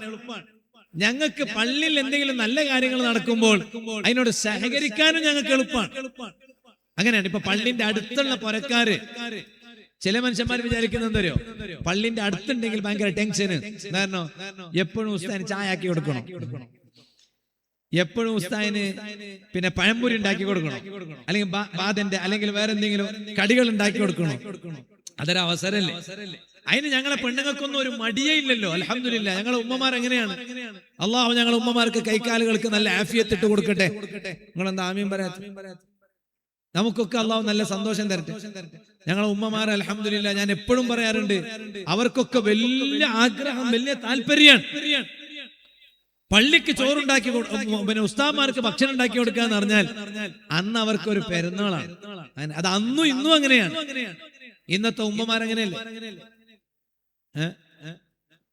ചില ആണുങ്ങൾ പറയും, ഉസ്താദ് നക്ക് ഒരു നല്ല ചോറ് കറി കിട്ടണമെങ്കിൽ ഉസ്താദ് ചോറ് കൊടുക്കണം, രണ്ടത്തെ നാലാവണം. അങ്ങനെ നമ്മളെ ബാരി ഭാഷ എന്ന് പറഞ്ഞാല് പള്ളിത്തെ ഉസ്താദിന് ഭക്ഷണം കൊടുക്കുന്ന ദിവസം അന്ന് എനിക്കൊരു നല്ല ഭക്ഷണം കിട്ടുമെന്ന് ആണുങ്ങൾ പറയും. അത് തമാശക്ക് പറയാണ്. ഭർത്താവിന് ഭാര്യമാർ എപ്പോഴും എല്ലാ നാളും പിന്നെ നല്ല ഭക്ഷണം ഉണ്ടാക്കി കൊടുത്തെങ്കിൽ ഭാര്യയെ പേടിക്കൂലേ? എന്താ കാരണം? ഇയാൾ ഇറച്ചി തന്നെ ആൾക്കും കഴിച്ചിട്ട് പിന്നെ അറ്റാക്ക് എല്ലാം വന്നിട്ട് കൊളസ്ട്രോളും എല്ലാം ആയിട്ട് അങ്ങനെ പോയാൽ പിന്നെ ഞമ്മ പട്ടിണിയാവും, അല്ലെ? നമുക്ക് മാപ്പിളില്ലാണ്ടാവൂലേ, ഭർത്താവില്ലാണ്ടാവൂലേ? അതുകൊണ്ടാണ് ഭർത്താവിന്റെ ആരോഗ്യം ഏറ്റവും കൂടുതൽ ശ്രദ്ധിക്കുന്നവരാണ് ഭാര്യമാർ. അല്ലാഹു അവർക്ക് സന്തോഷം കൊടുക്കട്ടെ. അല്ലേ?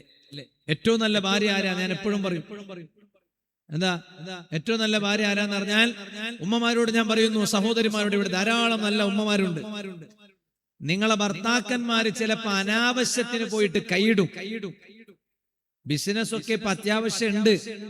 ഇതന്നെ ഒരു ലെവലിൽ ഇങ്ങനെ കൊണ്ടുപോയാണെങ്കിൽ അൽഹംദുലില്ലാ, എനിക്കും എന്റെ ഭാര്യക്കും മക്കൾക്കൊക്കെ മതി. പക്ഷെ എത്ര കിട്ടിയാലും ഇല്ല, അത് മതിയാകണില്ല. അതുകൊണ്ട് വീണ്ടും തുടങ്ങി പലയിടത്തും തുടങ്ങി, അവസാനം കുടുങ്ങി.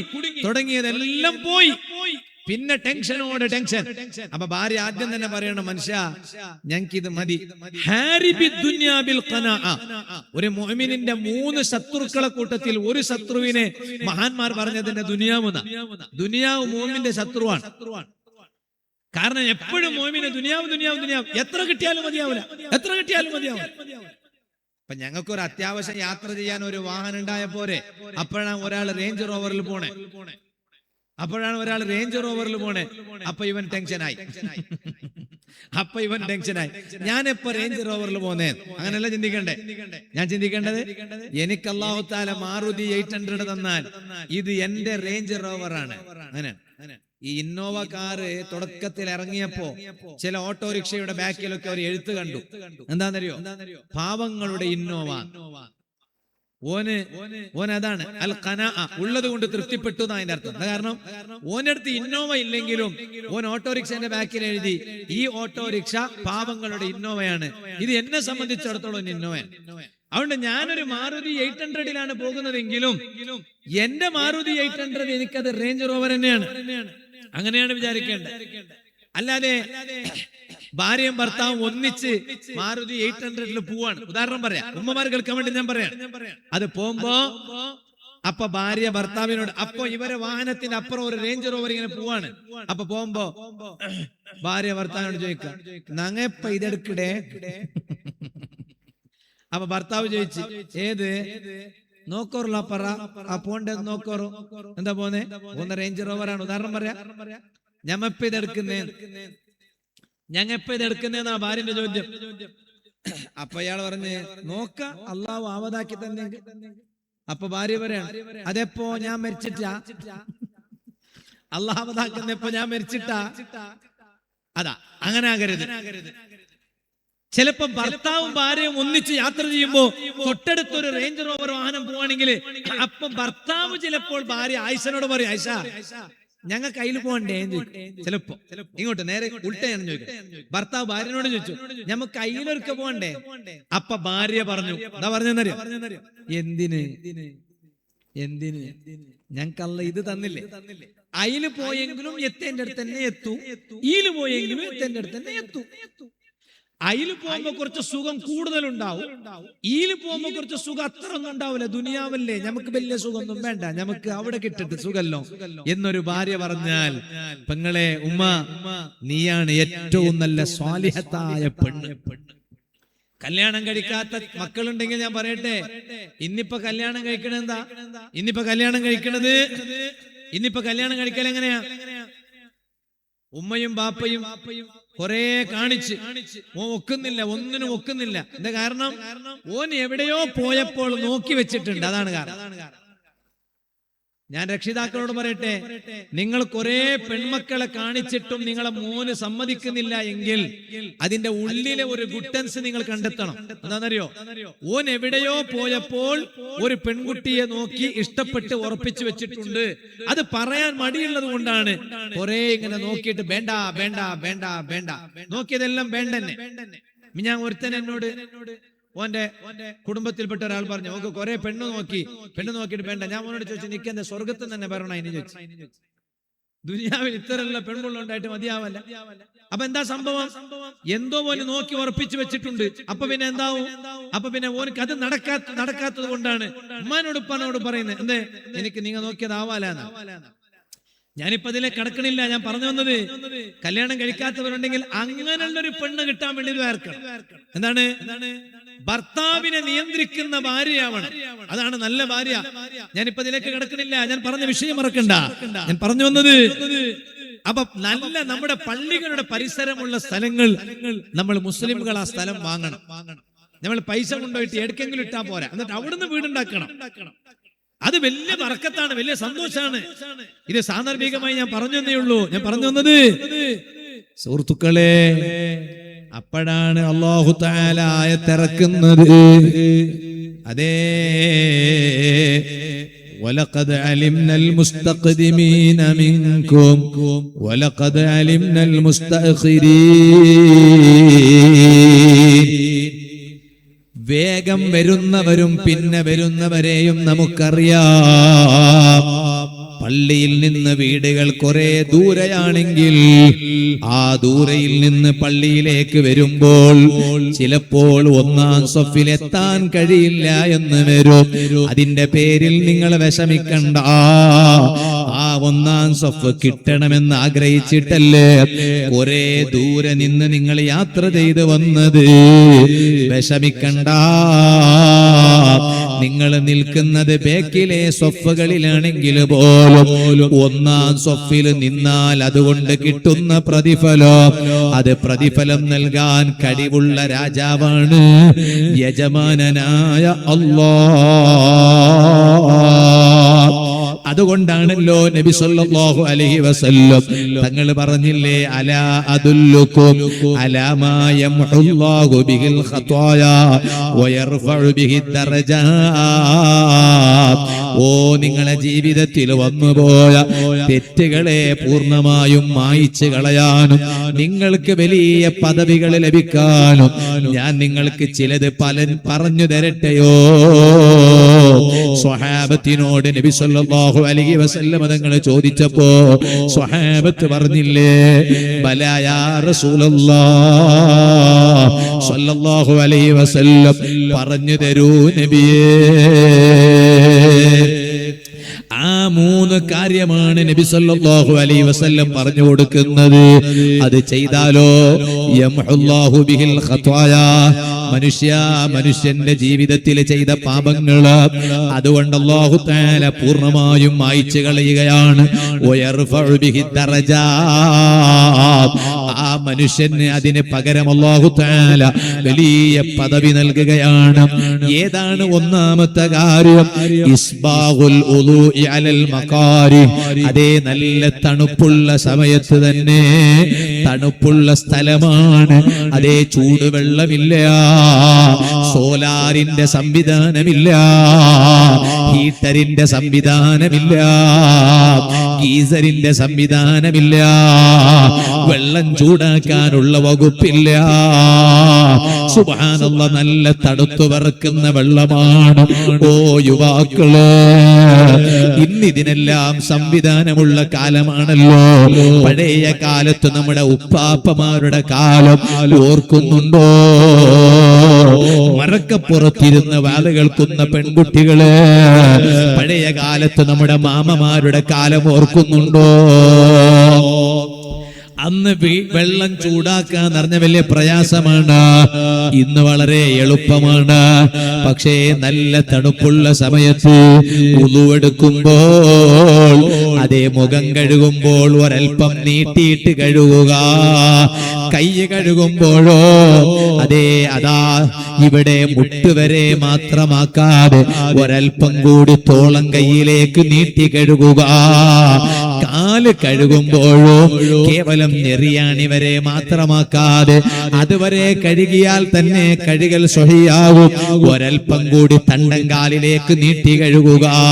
അതൊരു നല്ല കാര്യമാണ്. അത് ചെയ്താൽ അല്ലാഹു തആല നമ്മുടെ പാപങ്ങളെ പൂർണ്ണമായും മായിച്ചു കളയുന്നു. പദവി അല്ലാഹു തആല ഉയർത്തിത്തരുന്നു. ഇനി രണ്ടാമത്തെ കാര്യം എന്താണ്? വകസറത്തുൽ ഖുതാഇൽ മസാജിദ്. അതേ നടന്നിട്ട് അല്ലാഹുവിന്റെ പള്ളിക്ക് പോകുമ്പോൾ എത്ര കണ്ട് ചവിട്ടടി അധികരിക്കുന്നുണ്ടോ? കാലെടുത്ത് വെച്ച സ്റ്റെപ്പിന്റെ എണ്ണം കൂടുന്നുണ്ടോ? അതിന് വലിയ പവറാണ് കേട്ടോ. കരളിന്റെ കഷ്ണങ്ങളായ യുവാക്കളെ രാത്രിയിൽ പാതിരാ സമയം വരെ ടറഫിൽ പോയി ഫുട്ബോൾ കളിക്കുന്നതിന് എന്തൊരാവേശമല്ലോ.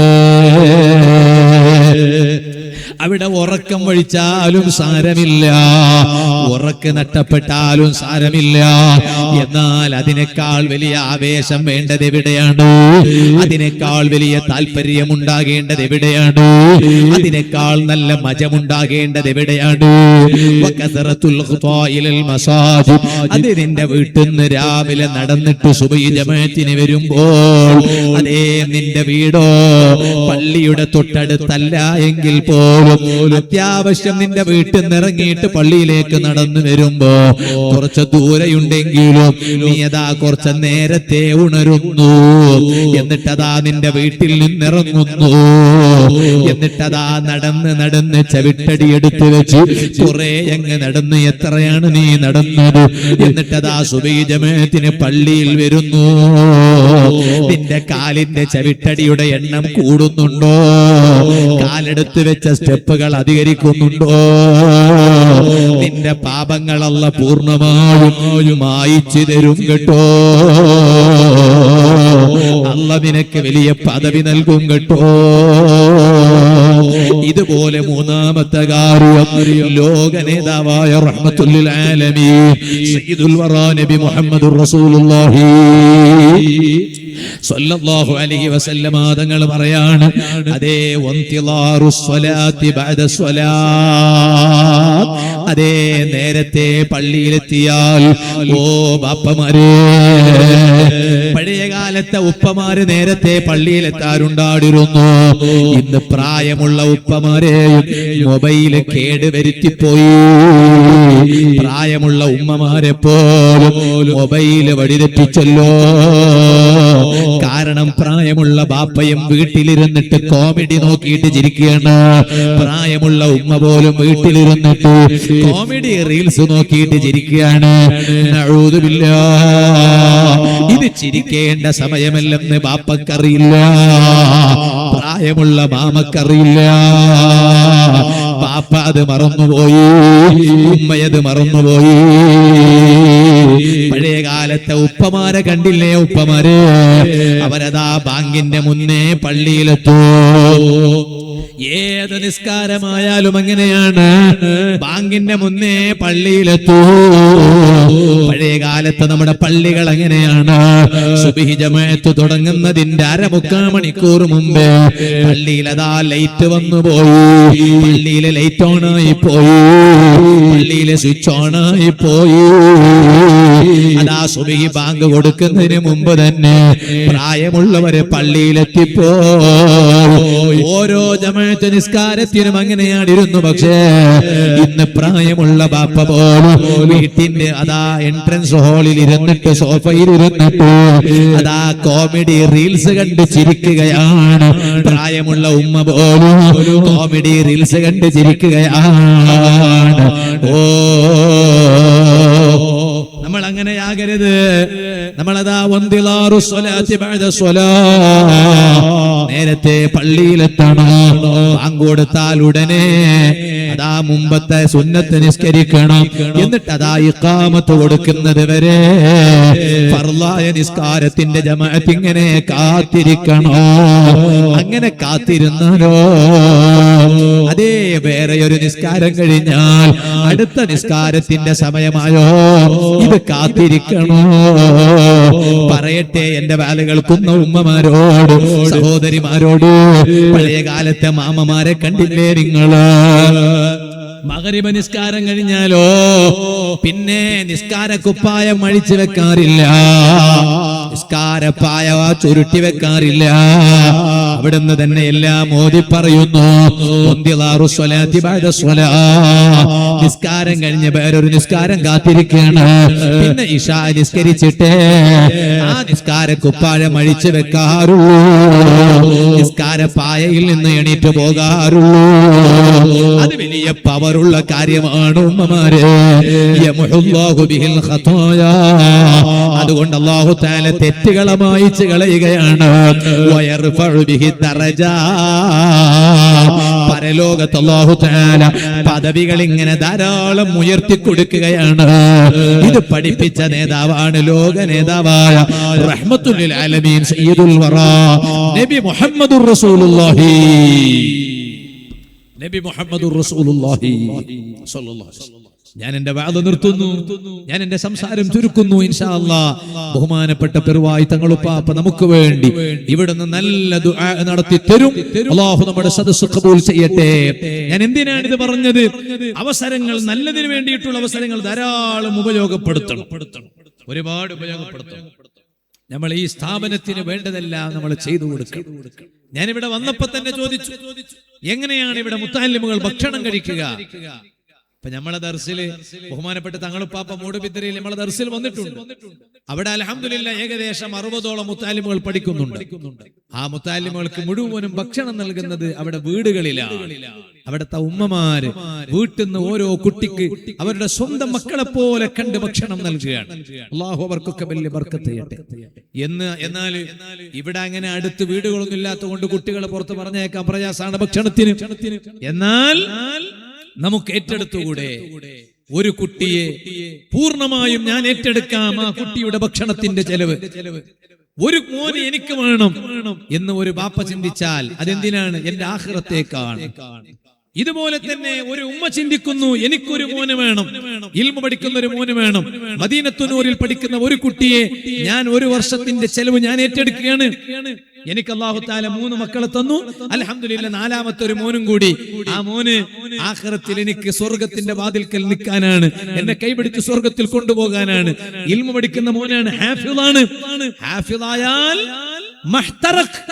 ആ ദേഹം അതാ നരകത്തിലിട്ട് കത്തിക്കൂല എന്നല്ലേ ഹബീബായ അഷ്റഫുൽ ഖൽഖ് മുഹമ്മദുർ റസൂലുള്ളാഹി സ്വല്ലല്ലാഹു അലൈഹി വസല്ലം. അതുകൊണ്ട് ഒരു ഹാഫിദ് എനിക്ക് വേണം. ഒരു ബാപ്പക്ക് ഏറ്റെടുക്കാൻ നല്ല അവസരമാണ്, ഒരു ഉമ്മാക്ക് ഏറ്റെടുക്കാൻ നല്ല അവസരമാണ്. അവസരം നന്നായി ഉപയോഗപ്പെടുത്തണം. പഴയ കാലത്ത് ഞങ്ങളൊക്കെ ഓതി പഠിക്കുമ്പോ ഞാൻ എന്റെ വേദന കേൾക്കുന്ന ഉമ്മമാരോട് പറയട്ടെ, ഇപ്പോഴും ഞാൻ ഓർക്കുന്നുണ്ട്, ചെമ്മാട്, മലപ്പുറം ജില്ലയിൽ ചെമ്മാട് ഞാൻ ഓതിപ്പടിക്കുന്ന സമയത്ത് ഒന്നരായ എന്റെ ഗുരുവര്യർ, എന്നെ ഞാനാക്കിയ അഭിമന്യരായ ശൈഖുന മുഹ്യിസുന്ന പൊന്മള ഉസ്താദ്, അല്ലാഹുവേ നീ ആഫിയത്തുള്ള ദീർഘായുസ്സ് നൽകണം റഹ്മാനെ. അന്ന് ചെമ്മാട്ടെ പള്ളിയിൽ ഓതിപ്പടിക്കുന്ന സമയത്ത് അന്ന് ഓരോ വീട്ടിൽ നിന്നാണ് ഭക്ഷണം, ഓരോ വീട്ടിൽ നിന്ന് ഭക്ഷണം. അപ്പൊ അന്ന് ഞാൻ ചെറുതാണ്. ചെറുതായപ്പോ എനിക്ക് ക്യാൻറ്റീൻ എന്നാണ് ഭക്ഷണം. ചെറിയ മക്കൾക്ക് ക്യാൻറ്റീൻ, ഒരു നടക്കണ്ടെന്ന് അറിഞ്ഞിട്ട് ഞങ്ങളോട് റഹ്മത്ത് കൊണ്ടാണ് ക്യാൻറ്റീൻ. അപ്പൊ രണ്ടിടത്തും ഭക്ഷണമുണ്ട്, ക്യാൻറ്റീനുണ്ട് പൊരലുണ്ട്. അപ്പൊ വലിയ ആളുകളെല്ലാം പൊരല് നടന്നിട്ട് പോട്ട്. അപ്പൊ ഞാൻ ചെറുതാണ്.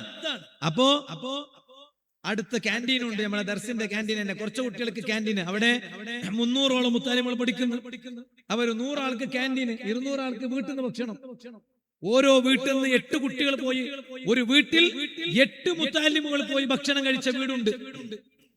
അപ്പോ അവിടെ ഇതെല്ലോ ഇതിന്റെ ഒരു ഇൻചാർജ് ഉള്ള ഒരാളുണ്ട്. ഇൻചാർജ് കുരിക്കൾ എന്നാണ് അയാളെ പറയല്, കുരിക്കൾ എന്നാ പറയാ. അയാളിങ്ങനെ 2 കീശയാണ് അയാൾക്ക്. മുമ്പെല്ലാം അങ്ങനെയാണ്, 2 കീശയാണ്. ഇന്നിപ്പോ 2 കീശ, ഒറ്റ കീശ, 2 കീശ കാണുന്നില്ല. ഇന്ന് കീശ തന്നെ ഇല്ല. ഇപ്പൊ കുറച്ചെങ്കിലും കീശെങ്കിലും ഉണ്ട്. ഇനി കുറച്ചു കാലം കഴിഞ്ഞാൽ കീശ ഉണ്ടാവില്ല. കാരണം എന്താ? ഒക്കെ ഗൂഗിൾ പേ, ഫോൺ പേ അല്ലേ. ഇപ്പൊ പെണ്ണുങ്ങൾ തന്നെ, ഉമ്മമാർക്ക് ബേജാറ് തവണ്ട, ഞാൻ തമാശക്ക് പറയുന്നു. ഇപ്പൊ പെണ്ണുങ്ങൾ തന്നെ പീഡക്ക് പോയെങ്കിൽ ജി പേ ഉണ്ടാകും ചോദിക്കും. ജി പേ ഉണ്ട്, പി പേ ഉണ്ടാകും. പി പേ ചോദിച്ചിട്ട് പി പി എടുത്ത് കൊടുക്കുന്നവരുണ്ട്, അത് വിഷയം വേറെ. ഇത് പി പേ എന്ന് പറഞ്ഞാൽ ഫോൺ പേ ഉണ്ട്. അപ്പൊ പെണ്ണുങ്ങളെ കയ്യിലും ഗൂഗിൾ പേ, ഫോൺ പേ ഒക്കെ അങ്ങനെയാണ്. ഇപ്പൊ പിരിവിനേക്ക് വരുമ്പോ ബക്കറ്റ്, ഇപ്പൊ എല്ലായിടത്തും അങ്ങനെയാണ്. കാലി ബക്കറ്റ് അല്ല, മുമ്പൊക്കെ കാലി ബക്കറ്റാണ്. ഇപ്പൊ സ്കാനർ അടക്കണ്ടാവും ബക്കറ്റിൽ. എന്താ കാരണം?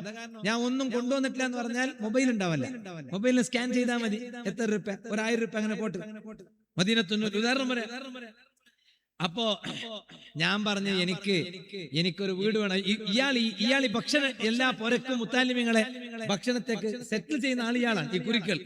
അപ്പൊ അയാളോട് ഞാൻ പറഞ്ഞു, നമ്മ ചെറുതല്ലേ, ഈ ചെറുതുണ്ടാകുമ്പോ എന്തു പറയാ, ധൈര്യമുള്ള സമയമാണ്. അങ്ങനെയാണല്ലോ. അപ്പൊ നമ്മൾ എന്ത് കുറച്ച് ഉൾട്ട് പറഞ്ഞാലും ചെറുതല്ലേ എന്ന് അറിഞ്ഞു വിടും. അങ്ങനെയാണ്. വലുതായിട്ട് ഉൾട്ട് പറഞ്ഞാൽ വിടുവാ എടുക്ക് വിടാന്.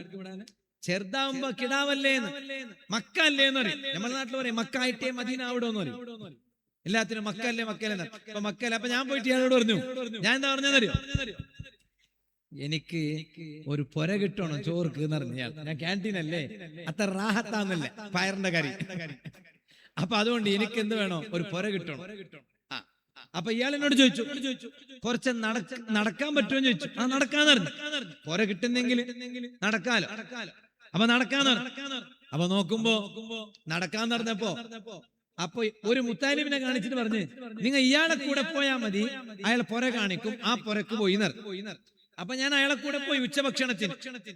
പോയപ്പോ നോക്കുമ്പോ ഇത് ആരെ പോരെ, പോയിട്ട് വാതിൽ തുറന്നു തരുന്ന ഈ കുരിക്കളന്നെ. നോക്കുമ്പോ ഇത് അയാളെ പോലെ തന്നെയാണ്, അയാളെ പുരക്ക് തന്നെയാണ് എന്നെ വിളിച്ചത്. വിളിച്ചപ്പോ ആദ്യം തന്നെ എന്നോട് പുരയിലെ ഉമ്മ ചോദിച്ച്, മോലേരുട്ടി എന്നാ വിളിക്കാം. അവിടെ മലപ്പുറം ജില്ലയിൽ അങ്ങനെയാണ്, മോലേരുട്ടി. നിങ്ങൾ മൊയിലാർ കുട്ടീന്ന്, ചെറിയ കുട്ടീന്ന്. നിങ്ങൾ കപ്പ ബിരിയാണി കഴിക്കുവാന്ന് ചോദിച്ചു. ഞാൻ പിന്നെ ഒരാഴ്ച പോയിട്ടില്ല പുരക്ക്. നമുക്ക് പുറലെ ഇറച്ചിന്റെ ബിരിയാണിയും കോയിന്റെ ബിരിയാണിയും മീനിന്റെ ബിരിയാണി എല്ലാം കഴിച്ചു. കപ്പ ബിരിയാണി കഴിച്ചിട്ട് നോക്കുമ്പോ കപ്പ ബിരിയാണി നിങ്ങൾക്ക് മനസ്സിലായ കേങ്ങ് മരക്കേങ്ങ എന്ന് പറഞ്ഞ അതിനെ പറഞ്ഞേ. പിന്നെയാണത് മനസ്സിലായത്, ആദ്യമായിട്ട് പോയതല്ലേ, ഭാഷ തിരിയണ്ടേ, ഘട്ടക്കാരനല്ലേ, ചിക്കമംഗ്ലൂർ കളസ എവിടെ, നിങ്ങൾ ഈ പെരളല്ല ഘട്ടോ, അവിടെ മലയാളം തൊട്ടിട്ടില്ല എന്റെ കളസയിൽ. അപ്പൊ പിന്നെ ഇത് ഭാഷ തിരിയണ്ടേ, അപ്പൊ പിന്നെ ഭാഷ പഠിച്ചു. അപ്പൊ ഞാൻ പറഞ്ഞു വന്നത്, ഇപ്പോഴും ആ വീട്ടിൽ നിന്ന് ഉമ്മ വിളിക്കുമ്പോ മിനാന്നും വിളിച്ചു. അത്യാവശ്യം പ്രായം ഉണ്ടാവും ഉമ്മാക്ക്. അപ്പൊ എന്നോട് ചോദിച്ചു, എന്റെ കുട്ടി എന്തേ എന്നെ കാണാൻ വന്നില്ല എന്ന് ചോദിച്ചു. ഞമ്മ ആ ഭാഗത്തേക്കെല്ലാം വാലിന് പോകുന്നല്ല അറിയുന്നു. ഞമ്മ പോകുമ്പോ വരുമ്പോ സമയം കിട്ടുന്നില്ല. അപ്പൊ ഞാൻ ആ ഉമ്മാനോട് പറയും, ഞമ്മ വന്നില്ലെങ്കിലും ഉമ്മ നല്ലോണം ദ്വാർക്കുന്നുണ്ടെന്ന്. ആ പഠിപ്പിച്ചതിന്റെ പ്രതിഫലം ഇപ്പൊ ഓരോന്നും ആ ഉമ്മാക്ക് കിട്ടിക്കൊണ്ടിരിക്കുകയാണ്. ആ ഉപ്പ മരിച്ചു, അല്ലാഹു പുറത്തു കൊടുക്കട്ടെ, അയാൾക്ക് ഇപ്പൊ ഖബർക്ക് കിട്ടിക്കൊണ്ടേയിരിക്കുകയാണ്. ഞാൻ എന്തിനു പറഞ്ഞു, നമുക്കിത് നല്ല അവസരമാണ്. ഈ അവസരം നമ്മൾ നല്ല മനസ്സോടെ ഉപയോഗപ്പെടുത്തിയാൽ അത് നമ്മുടെ ആഖിറത്തേക്ക് വലിയ സമ്പാദ്യമാണ്. ഇത് ഞാൻ ഇവിടെ ഒരുമിച്ച് കൂടിയ എല്ലാവരോടും സാന്ദർഭികമായി ഞാൻ ഓർമ്മപ്പെടുത്തി. ഞാൻ എന്റെ വാദം നിർത്തുന്നു. ഒരു ചെറിയ ചരിത്രം പറഞ്ഞു നിർത്തുന്നു. പരിശുദ്ധ റമളാനിലേക്ക് കാലെടുത്തു വെക്കുന്ന സമയമാണ്. റമളാനിലേക്ക് എല്ലാ അർത്ഥത്തിലും ഒരുങ്ങണം. നിർത്തട്ടെ. പരിശുദ്ധ റമളാനിലേക്ക് ഒരുങ്ങണം. ശഹ്റു റമളാനല്ലദീ ഉൻസില ഫീഹിൽ ഖുർആൻ ഹുദൽ ലിന്നാസി വബയ്യിനാതിൻ മിനൽ ഹുദാ വൽ ഫുർഖാൻ. റമളാനിന് വേണ്ടി ഒരുങ്ങണം. എല്ലാ അർത്ഥത്തിലും റമളാനിന് റെഡിയാകണം. ഓ അവയവങ്ങളെ ശുദ്ധീകരിക്കണം, ഖൽബ് ശുദ്ധീകരിക്കണം. ഓ കഴിഞ്ഞ വർഷം റമളാന് കിട്ടിയവർ ഇത്തവണ റജബ് വന്നപ്പോൾ അവര് നമ്മോടൊപ്പമില്ല, ശഅബാനിലില്ല. ശഅബാനിന്റെ ബറാഅത്ത് കഴിഞ്ഞു. ഇപ്പൊ ഞാൻ ഇതാ ജീവിച്ചിരിപ്പുണ്ട്, നിങ്ങൾ ഇതാ ജീവിച്ചിരിപ്പുണ്ട്. പക്ഷേ റമളാൻ മാസം കാണുമ്പോൾ ഈ സാധുവായ ഞാൻ ജീവിച്ചിരിപ്പുണ്ടാകുമോ, നിങ്ങൾ ജീവിച്ചിരിപ്പുണ്ടാകുമോ പറയാൻ ധൈര്യമില്ല. പ്രതീക്ഷയുണ്ട്, താല്പര്യമുണ്ട്, പക്ഷേ ഉറപ്പില്ല. എല്ലാം നിയന്ത്രിക്കുന്നവൻ യജമാനനായ സൃഷ്ടാവായ അള്ളയാണ്. അതുകൊണ്ടാണ് റമളാന് കിട്ടാനാണ് വബല്ലിഗ്നാ റമളാൻ, റബ്ബേ നീ ഞങ്ങൾക്ക് റമളാനിനെ എത്തിച്ചു തരണേ. ആ റമളാൻ ഒരിക്കലും എനിക്ക് നഷ്ടപ്പെട്ടു പോകരുത്, റമളാനിനെ എനിക്ക് എത്തിച്ചു തരണമെന്ന് റബ്ബിനോട് റജബ് മാസം കണ്ടത് മുതൽ ദുആ ചെയ്യാൻ തുടങ്ങിയത് ആ റമളാൻ കിട്ടാനാണ്. അല്ലാഹുവേ സാധുക്കളായ ഞങ്ങൾക്കെല്ലാം, ഞങ്ങളെ ഉമ്മ ബാപ്പന്മാർ, ഉസ്താദുമാർ, ഭാര്യ സന്താനങ്ങൾ, കൂട്ടുകുടുംബാദികൾ, ബന്ധുമിത്രാദികൾ, സ്നേഹജനങ്ങൾ, സഹായികൾ, സഹകാരികൾ, ഈ മഹത്തായ സ്ഥാപനത്തിന്റെ സഹായികൾ, സഹകാരികൾ, ഈ മദീനത്തുന്നൂരിൽ ഒരു പരിപാടി വെച്ചപ്പോൾ ഇവിടെ എത്തിച്ചേർന്ന ഈ മഹാജനങ്ങൾ, ആണുങ്ങൾ, പെണ്ണുങ്ങൾ, ചെറിയവർ, വലിയവർ, എല്ലാവർക്കും ആഫിയത്തുള്ള ദീർഘായുസ്സ് തന്ന് കുറെ റമളാനുകളെ നീ ഞങ്ങൾക്ക് നല്ലവണ്ണം ഉപയോഗപ്പെടുത്താൻ പറ്റിയ വിധത്തിൽ എത്തിച്ചു തരണേ അല്ലാ. ഓ സുഹൃത്തുക്കളെ, ആ റമളാനിനെ നല്ലവണ്ണം ഉപയോഗപ്പെടുത്തണം. അത് വല്ലാത്ത ഒരു അതിഥിയാണ്. ആ അതിഥി വർഷത്തിൽ ഒരിക്കലേ വരികയുള്ളൂ. കഴിഞ്ഞ വർഷം അൽഹംദുലില്ലാഹ് നമുക്ക് കിട്ടിയിട്ടുണ്ട്, ഇക്കൊല്ലവും നമുക്ക് കിട്ടണമല്ല, ഭാഗ്യം തരട്ടെ. പോയാൽ പിന്നെ ഒരു വർഷം വെയിറ്റ് ചെയ്യണം ജനങ്ങളെ. അതെ, അതൊരു വിസ തീരുന്നത് പോലെയല്ല.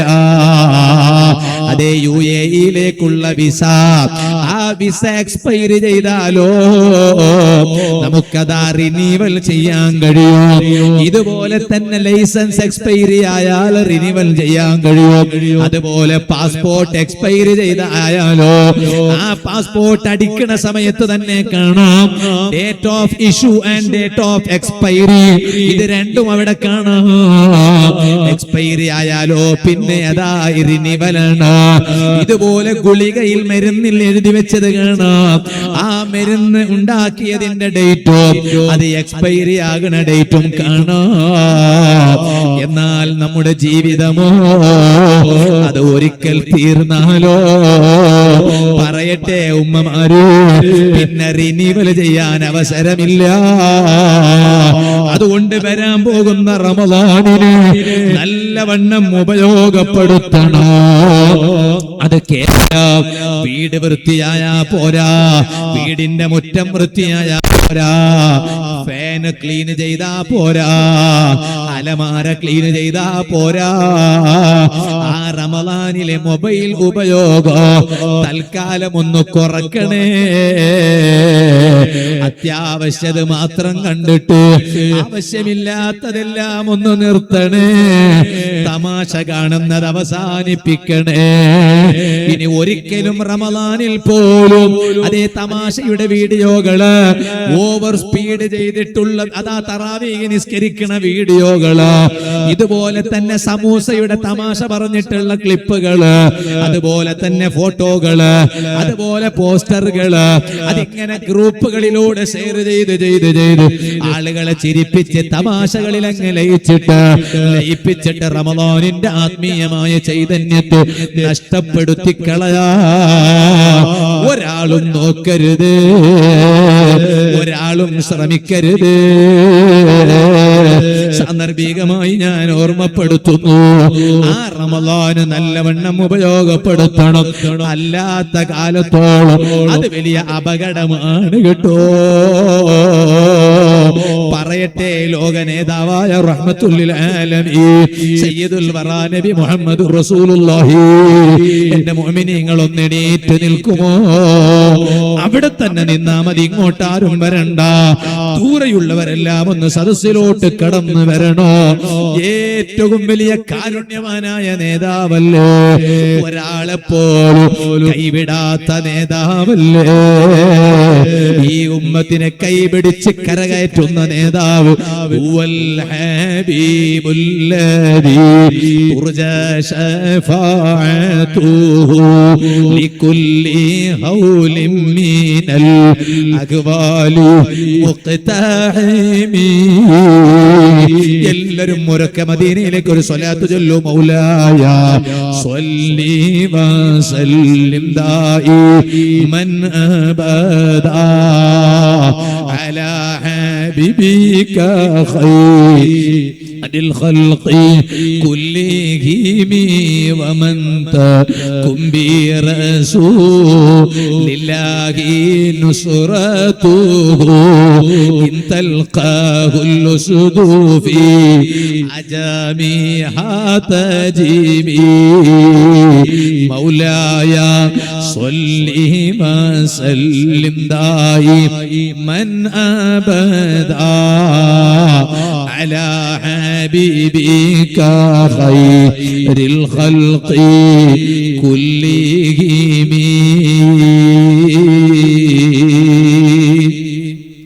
എല്ലാ ആളുകൾ നന്നായി ബക്കറ്റിൽ സഹായിക്കുക. ബക്കറ്റ് കൊണ്ടുവരുന്നു. പുരുഷന്മാരും ശേഖരിക്കുക, സ്ത്രീകളും ശേഖരിക്കുക. അല്ലാഹു എല്ലാവർക്കും ഖൈർ നൽകട്ടെ. ഞാൻ എന്റെ വാദം നിർത്തുന്നു. ആരെയും കൈപിടിച്ച് കരകയറ്റുന്ന നേതാവല്ലേ റഹ്മത്തുൽ ലിൽ ആലമീൻ സയ്യിദുൽ വറാ മുഹമ്മദുർ റസൂലുള്ളാഹി സ്വല്ലല്ലാഹു അലൈഹി വസല്ലം. അതേ സ്വഭാവമാണ് മഹാന്മാരായ അഹ്ലു ബൈത്തിനുള്ളത്, സദാത്തുക്കൾക്കുള്ളത്. ബഹുമാനപ്പെട്ട പെർവായി തങ്ങളുപ്പാപ്പ, അല്ലാഹുവേ നീ ആഫിയത്തുള്ള ദീർഘായുസ് നൽകണം റഹ്മാനേ. ഞാൻ തങ്ങളോട് ചോദിച്ചു, തങ്ങൾ മദീനത്തുന്നൂരിൽ ഇരിക്കാറില്ലേ? തങ്ങൾ പറഞ്ഞു, ഞാൻ ആഴ്ചയിൽ ഒരിക്കൽ വന്നു പോകും. ഞാൻ ചോദിച്ചു, അല്ല തങ്ങളെ സന്ദർശകർക്ക് അവസരം കൊടുക്കാറില്ലേ? തങ്ങൾ പറഞ്ഞു, ഇവിടെ അങ്ങനെ തുടങ്ങിയിട്ടില്ല. ഞാൻ ചോദിച്ചു, തുടങ്ങിയാലോ തങ്ങളെ? ഞങ്ങളെ കർണാടകയിൽ സുബ്ഹാനല്ലാഹ് തങ്ങളുപ്പാപ്പ അതാ സന്ദർശന ആളുകൾക്ക് വേണ്ടി ഇരിക്കുന്നു. എത്ര ആളുകളാണ് ഓരോ ദിവസവും വരുന്നത്, എത്ര സ്ഥലങ്ങളിലേക്കാണ് തങ്ങളവരുകൾ പോകുന്നത്.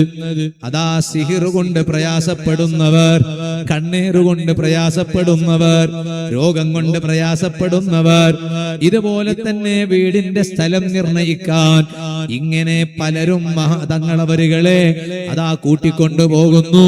തങ്ങൾ ഇരിക്കുന്ന സ്ഥലത്ത് അതാ തങ്ങളെ കാണാൻ വരുന്നു. എത്ര ആളുകൾക്കാണ് തങ്ങളവരുകൾ പരിഹാരം കാണിച്ചു കൊടുക്കുന്നത്? ആ തങ്ങളവരുകൾ ഓതാൻ കൊടുക്കുന്ന ഖുർആനിന്റെ ബറക്കത്ത് കൊണ്ട്, അസ്മാഉൽ ഹുസ്നയുടെ ബറക്കത്ത് കൊണ്ട് എത്ര ആളുകൾക്കാണ് പരിഹാരം കിട്ടിയിട്ടുള്ളത്? അങ്ങനെ പരിഹാരം കിട്ടിയവർ പലരും ഞങ്ങളോട് പറഞ്ഞത് ഞങ്ങൾ ഇപ്പോഴും ഓർക്കുകയാണ്. അപ്പൊ ഞാൻ ചോദിച്ചു, തങ്ങൾ എന്തേ മദീനത്തുന്നൂരിൽ ഇരിക്കാത്തത്? ഞാൻ തങ്ങളോട് പറഞ്ഞു, ആഴ്ചയിൽ ഒരു ദിവസമെങ്കിലും മദീനത്തുന്നൂരിൽ സന്ദർശകർക്ക് വേണ്ടി ഇരിക്കണം. ആളുകളുടെ പ്രയാസങ്ങൾക്ക് തങ്ങളെ കൊണ്ടൊരു പരിഹാരം കിട്ടിയാലോ. തങ്ങളവരുകളോട് ഞാൻ ഇപ്പൊ അവിടെ റൂമിൽ ഇരുന്നിട്ട് പറഞ്ഞതേയുള്ളൂ. കാരണം ഉപ്പാപ്പയായ നബി സല്ലല്ലാഹു അലൈഹി വസല്ലം തങ്ങളെ കൊണ്ട് കിട്ടിയതാണ് പേരമക്കൾക്ക്. അവർക്ക് വലിയ പവറാണ്. ഇരിക്കട്ടെ, ഞാൻ ഇപ്പൊ ഇതിലേക്ക് കടക്കണില്ല. എന്നാൽ റമളാൻ നമ്മൾ ഒരിക്കലും നഷ്ടപ്പെടുത്തരുത്, ചെറുതായി കാണരുത്, നല്ലതുപോലെ ഉപയോഗപ്പെടുത്തണം. ബറാഅത്ത് കഴിഞ്ഞില്ലേ? ബറാഅത്ത് വരെ ബറാഅത്ത് നായി. ബറാഅത്ത് കഴിഞ്ഞാ പിന്നെ റമളാനിലേക്കാണ് റെഡിയാകേണ്ടത്. എന്നാൽ ഖിയാമത്ത് നാളിൽ ഒരു മനുഷ്യനെ കൊണ്ടുവരപ്പെടൂ. എല്ലാവരും കേൾക്കാൻ വേണ്ടിയാണ് ഞാൻ ഈ ഗൗരവമുള്ള കാര്യം പറയുന്നത്. ഖിയാമത്ത് നാളിൽ ഖിയാമത്ത് നാളിൽ ഒരു അടിമയെ കൊണ്ടുവരപ്പെടും. മലക്കുകളാണെങ്കിലോ വൽ മലായികത്തു യദ്രിബൂനഹു, മലക്കുകൾ ആ അടിമയെ പിടിച്ച് തള്ളുകയാണ്, അടിക്കുകയാണ്. ആ അടിമയെ അടിക്കുമ്പോൾ കാരുണ്യവാരായ നേതാവല്ലേ ഹബീബായ സല്ലല്ലാഹു അലൈഹി വസല്ലം ഫയതഅല്ലഖു ബിന്നബി സല്ലല്ലാഹു അലൈഹി വസല്ലം, ആ അടിമ വന്നിട്ട് പരാതി പറയാൻ ആരോടാണ്? എന്ത് സങ്കടം പറയാനുള്ള നേതാവല്ലേ, തങ്ങളോട് വന്നിട്ട് സങ്കടം പറയുമ്പോ ഹബീബായ സല്ലല്ലാഹു അലൈഹി വസല്ലം അവിടുന്ന് ദാ മലക്കുകളോട് ചോദിക്കുകയാണ്, മാദാ ദംബു, അല്ല മലക്കുകളെ, ഈ അടിമയെ, അല്ലാഹുവിന്റെ ഈ അടിമയെ എന്തിനാണ് നിങ്ങൾ അടിക്കുന്നത്? എന്റെ ചെറുപ്പക്കാര് ശ്രദ്ധിച്ചു കേൾക്കണം, പെങ്ങന്മാര് കേൾക്കണം. ഹറാമുകൾ ജീവിതത്തിലുണ്ടോ? ഇതാ നിർത്തൽ ചെയ്തോ. റമളാനിന്റെ മുമ്പേ നന്നായിക്കോ. റമളാനിലേക്ക് കടക്കുന്നതിന് മുമ്പായി അവയവങ്ങൾ നന്നാക്കിക്കോ, പരിശുദ്ധമാക്കിക്കോ, വേണ്ടാത്തരങ്ങൾ മാറ്റിവെച്ചോ. മലക്കുകൾ അവിടുന്ന് പറയാണ്, നബിയേ, ഈ മനുഷ്യൻ ആരാണെന്നറിയുമോ? അദ്റക ശഹ്റ റമളാൻ, റമളാൻ ഇവന് കിട്ടിയിട്ടുണ്ട് നബിയേ, റമളാൻ ഇവന് ലഭിച്ചിട്ടുണ്ട് നബിയേ.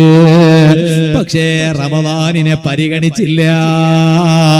ഫഅസല്ലാഹ തആല ഫീഹി, ആ റമളാനിൽ പോലും ആളുകൾ പള്ളിയിൽ നിസ്കാരത്തിന് വന്നു. അല്ലാത്ത മാസങ്ങളില് ജമാഅത്തിന് പള്ളിയിൽ വരാത്തവന് പോലും റമളാനില് പള്ളിയിൽ വന്നുപോയി. അതേ തറാവീഹിന് വന്നുപോയി, അതാ മഗ്രിബിന് വന്നുപോയി. അത്താഴം കഴിച്ചിട്ട് സുബ്ഹി ജമാഅത്തിന് അതുവരെ പള്ളിയിൽ വരാത്തവനാണെങ്കിൽ പോലും റമളാനിൽ അങ്ങ് അത്താഴം കഴിച്ചിട്ട് സുബ്ഹി ജമാഅത്തിന് പള്ളിയിൽ വന്നുപോയി. പക്ഷേ എല്ലാവരും പള്ളിയിലെത്തി. ഇവന് റമളാനും ഒരു വിഷയമല്ല. റമളാനിൽ പോലും നന്നാകാൻ ഇവനെ കൊണ്ട് സാധിച്ചില്ല. ഫഅസല്ലാഹ തആല ഫീഹി, ആ റമളാനിൽ പോലും നിനക്ക് തെറ്റ് ചെയ്ത് ജീവിച്ച അടിമയാണ് നബിയേ, അല്ലാഹുവിനെ തെറ്റ് ചെയ്ത് ജീവിച്ച അടിമയാണ്. ഉടനെ ഹബീബായ തങ്ങളല്ലേ സല്ലല്ലാഹു അലൈഹി വസല്ലം ശഫാഅത്ത് ചെയ്തിട്ട് ഈ ഉമ്മത്തിനെ രക്ഷപ്പെടുത്തുന്ന നേതാവല്ലേ ചെറുപ്പക്കാരെ, ലോക നേതാവായ റഹ്മത്തുൽ ലിൽ ആലമീൻ സയ്യിദുൽ വറാ നബി മുഹമ്മദുർ റസൂലുള്ളാഹി സല്ലല്ലാഹു അലൈഹി വസല്ലം. ഫയുരീദു നബി സല്ലല്ലാഹു അലൈഹി വസല്ലം യശ്ഫഅ ഫീഹി, തങ്ങൾ ആ മനുഷ്യനിൽ ശഫാഅത്ത് ചെയ്യാൻ ഉദ്ദേശിക്കുമ്പോൾ തങ്ങളോട് പറയും, അതേ നബിയേ, ഇന്ന ഖസ്മഹു റമളാൻ, ഇവന്റെ അപ്പുറത്തുള്ള പ്രതി ആരാണ് അറിയുമോ? അത് പരിശുദ്ധ റമളാനാണ് നബിയേ. ഇവനെ കുറിച്ച് പരാതി പറഞ്ഞത് റമളാനാണ് നബിയേ. അല്ലാഹുവോട് ഇവനെ കുറിച്ച് പരാതി പറഞ്ഞത് പരിശുദ്ധ റമളാനാണ് നബിയേ. എന്നാൽ പറയട്ടെ, എല്ലാവരെയും ശഫാഅത്ത് ചെയ്ത് രക്ഷപ്പെടുത്തുന്ന ലോക നേതാവായ ഹബീബായ അഷ്റഫുൽ ഖൽഖ് മുഹമ്മദുർ റസൂലുള്ളാഹി സല്ലല്ലാഹു അലൈഹി വസല്ലം തങ്ങൾ അവിടെ എന്താ പറയുന്നത്? ഫയഖൂലു നബിയ്യു സല്ലല്ലാഹു അലൈഹി വസല്ലം അന ബരീഉം മിമ്മൻ ഖസ്മുഹു റമളാൻ, എന്നാൽ ഇവന്റെ കാര്യത്തിൽ ഇടപെടാൻ ഞാനില്ല, ഞാൻ ഒഴിവാൻ. കാരണം ഇവനെ കുറിച്ച് പരാതി പറഞ്ഞിട്ടുള്ളതോ അല്ലാഹു ബഹുമാനിച്ച മാസമായ വിശുദ്ധ റമളാൻ ആണ് കേട്ടോ. ആ റമളാൻ ആഖിറത്തിൽ വരുമ്പോ ഈ വഅദ് പറയുന്ന സാധുവായ കളസാബിടെ വരൂ, നൗഫലവിടെ വരൂ, നൗഫലിന്റെ വാല് കേൾക്കുന്ന മാന്യ മഹാജനങ്ങള്, സത്യവിശ്വാസികളായ പ്രായമുള്ള ഉപ്പമാര്, കരളിന്റെ കഷ്ണങ്ങളായ യുവാക്കള്, മറക്കപ്പുറത്തിരുന്ന് വാല് കേൾക്കുന്ന ഉമ്മമാര്, നല്ലവരിൽ നല്ലവരായ സഹോദരിമാര്, റമളാൻ അവിടെ വരൂ, ഞാൻ വരും, നിങ്ങളും വരൂ. അവിടെ ഞങ്ങളെ കാണിച്ചിട്ട് ഞങ്ങളെ റമളാൻ ഞങ്ങളോട് തർക്കിക്കുമ്പോ എന്നെയും നിങ്ങളെ രക്ഷപ്പെടുത്തുന്നതിൽ നിന്ന് നിങ്ങളെ നേതാവായ നബി സല്ലല്ലാഹു അലൈഹി വസല്ലം തങ്ങൾ മാറി നിൽക്കുന്ന ഹതഭാഗ്യരും സാധുക്കളായ ഞങ്ങൾ പെട്ടുപോകരുതെന്ന് മാത്രം ഈ വൈകിയ വേളയിൽ സാധുവായ ഞാൻ എന്റെ അമ്മാരത്തായ നഫ്സിനോടും നിങ്ങളോടും ഓർമ്മപ്പെടുത്തി ഞാൻ എന്റെ വാതു നിർത്തുന്നു. നിങ്ങളെല്ലാം അവിടെ തന്നെ ഇരുന്നോളൂ. അർഹമുർ റഹീമീനായ അല്ലാഹ്, സാധുക്കളായ ഞങ്ങൾക്കെല്ലാം പരിശുദ്ധ റമളാനിനെ വേണ്ടുവോളം നല്ല നിലക്ക് സ്വാഗതം ചെയ്ത് ഇബാദത്തുകളെ കൊണ്ട് ധന്യമാക്കി ആ റമളാൻ നിന്റെ കോടതിയിൽ ഗുണമായി സാക്ഷി നിൽക്കുന്നവരിൽ നീ ഞങ്ങളെ പെടുത്തണം അല്ലാഹ് എന്ന് ദുആ ചെയ്ത് ഞാൻ എന്റെ സംസാരം അവസാനിപ്പിക്കുന്നു. ബഹുമാനപ്പെട്ട തങ്ങളവരുകൾ വളരെ സ്നേഹത്തോടെ ഈ സാധുവായ എന്നെ ക്ഷണിച്ചതുകൊണ്ട് മഹാനവരുകളോടുള്ള ആദരവ്, മഹാനവരുകളോടുള്ള ബഹുമാനം, ആ ബഹുമാനം കൊണ്ടാണ് ഞാൻ ഇവിടെ എത്തിയത്. കാരണം തങ്ങളവരുകളെ ദുആയിൽ എപ്പോഴും നമുക്കൊരു ഇടം ഉണ്ടാകണം, ഒരവസരം ഉണ്ടാകണം എന്ന് കരുതിയിട്ട് വന്നതാണ്. കുറെ ദൂരെ വന്ന് ഞാൻ ഇന്നലെയല്ല മിഞ്ഞാന്ന് ബാംഗ്ലൂരിൽ എത്തി. ആ ബാംഗ്ലൂരിൽ അവിടുന്ന് കൊടകിൽ വന്ന് ആ കൊടകത്തെ വാലും കഴിഞ്ഞു. എന്നിട്ടാണ് ഞാനതാ ഞങ്ങളെ പ്രിയപ്പെട്ട ഗൗസിയ യൂസുഫ് സാഹിബ് അവരെ വീട്ടിൽ പോയി അവിടുന്ന് ഒരൽപ്പം വിശ്രമിച്ചു. എന്നിട്ട് അവരാണ് എന്നെ ഇങ്ങോട്ട് കൂട്ടി കൊണ്ടുവന്നത്. എന്നോട് പറഞ്ഞു തങ്ങളെ സ്ഥാപനം എനിക്കൊന്ന് കാണണം എന്ന് എന്നോട് പറഞ്ഞു. അങ്ങനെ അവര് ഇങ്ങോട്ട് എന്നെ കൂട്ടിക്കൊണ്ടുവന്നു. അവരെ കൂടെയാണ് ഞാൻ ഇങ്ങോട്ട് വന്നത്. ഇനിയിപ്പോ ഇന്നത്തെ വാല് കഴിഞ്ഞ് നാളെ എറണാകുളം ആലുവയിലാണ് വാല്. ഇൻഷാ അല്ലാഹ് ഹയാത്ത് ബാക്കിയുണ്ടെങ്കിൽ മറ്റന്നാള് പാലക്കാട് ജില്ലയിൽ പട്ടാമ്പിക്കടുത്താണ് വാല്. 7-ാം തീയതി കണ്ണൂർ ജില്ലയിൽ കൂത്തുപറമ്പിനാണ് അടുത്താണ് വാല്. 8-ാം തീയതി വീണ്ടും നമ്മുടെ കർണാടകയിലെ പുത്തൂരിലെ അരിക്കിളയിലെ ദർസ് വാർഷികത്തിലാണ് വാല്. ഇങ്ങനൊക്കെ വാല് പറയണമെങ്കിൽ അതിന് നല്ല ആരോഗ്യം വേണം. ഉറക്ക് കഴിഞ്ഞിട്ട് ഷുഗർ ഉണ്ടാവാൻ പാടില്ല. ഇതുവരെ ഷുഗർ ഇല്ല, ഷുഗർ ഉണ്ടാവാൻ പാടില്ല. തങ്ങളവരുകൾ വിളിക്കുമ്പോഴേക്ക് വേഗം ഓടി വെത്താൻ കാരണം അവരെ ദ്വാ വർക്കത്തോണ്ട് അവരൊന്ന് ഊതി തന്നാല് ഞങ്ങൾക്ക് നല്ല ആഫിയത്ത് കിട്ടും. അപ്പൊ ഇനിയും കുറെ കാലം വാല് പറയാൻ കഴിയും ഇൻഷാ അല്ലാഹ് എന്ന് കരുതിയിട്ടാണ്. മുഅ്മിനീങ്ങളായ നിങ്ങൾ എല്ലാവരും ആത്മാർത്ഥമായി ദുആ ചെയ്യണം എന്ന് സാന്ദർഭികമായി ഓർമ്മപ്പെടുത്തി. തങ്ങളവരുകളോട് ഞങ്ങൾക്ക് വലിയ ബഹുമാനമാണ്. ബഹുമാനപ്പെട്ട പെരുവായി തങ്ങൾ പാപ്പ എന്ന് പറഞ്ഞാൽ കേവലം ഒരു തങ്ങളല്ല, തങ്ങന്മാരാവുക എന്ന് പറഞ്ഞാൽ അൽഹംദുലില്ലാഹ് ഇവിടെ തൊലഹത്ത് തങ്ങളുണ്ട്, ഇവരൊക്കെ ഉസ്താദുമാരുമാണ്, തങ്ങന്മാരൊക്കെ ഉണ്ട്, അവരൊക്കെ തങ്ങന്മാരുമാണ്, ആലിമീങ്ങളുമാണ്. തങ്ങന്മാര് എന്ന് പറഞ്ഞാൽ നബി സല്ലല്ലാഹു അലൈഹി വസല്ലം തങ്ങളുടെ ആ പരമ്പരയിലൂടെ വന്നവരാണ് തങ്ങന്മാർ. അതുകൊണ്ട് തന്നെ തങ്ങളാവുക എന്ന് പറഞ്ഞാൽ അധ്വാനിച്ച് കിട്ടൂല, അങ്ങനെ കിട്ടൂല, അധ്വാനിച്ചിട്ട് കിട്ടൂല തങ്ങളാവുക. അതേ സമയത്ത് ആലിമാവുക എന്ന് പറഞ്ഞാൽ അത് അധ്വാനിച്ചിട്ട് കിട്ടുകയാണ്. ബഹുമാനപ്പെട്ട പെറുവായി തങ്ങളുപ്പാപ്പ വലിയ ആലിമാണ്. 30 ജുസുഉം പരിശുദ്ധ ഖുർആൻ പൂർണ്ണമായും വ്യാഖ്യാനം ആളുകൾക്ക് കന്നഡയിൽ വായിക്കാൻ അറിയുന്ന ആളുകൾക്കൊക്കെ പഠിക്കാൻ ഉതകുന്ന വിധത്തിലുള്ള അങ്ങനെ ഖുർആന് ഫുള്ളായിട്ട് വ്യാഖ്യാന ഖുർആൻ, പവിത്ര ഖുർആൻ സമ്പൂർണ്ണ വ്യാഖ്യാന അത് എഴുതിയ ഒരു സയ്യിദും ഒരു ആലിമുമാണ് ബഹുമാനപ്പെട്ട മാഷാ അല്ലാഹ് 3 തങ്ങന്മാരും എൺമൂർ തങ്ങളെ മോനാണ്, കുക്കിനടക്ക തങ്ങളെ മോനാണ്, ബഹുമാനപ്പെട്ട പെറുവായി തങ്ങളുപ്പാപ്പാന്റെ പിന്നെ മോന് അൽഹംദുലില്ലാഹ് നമ്മളെ സാദാത്തുൽ അൽഹംദുലില്ലാഹ് തങ്ങന്മാര് പ്രായം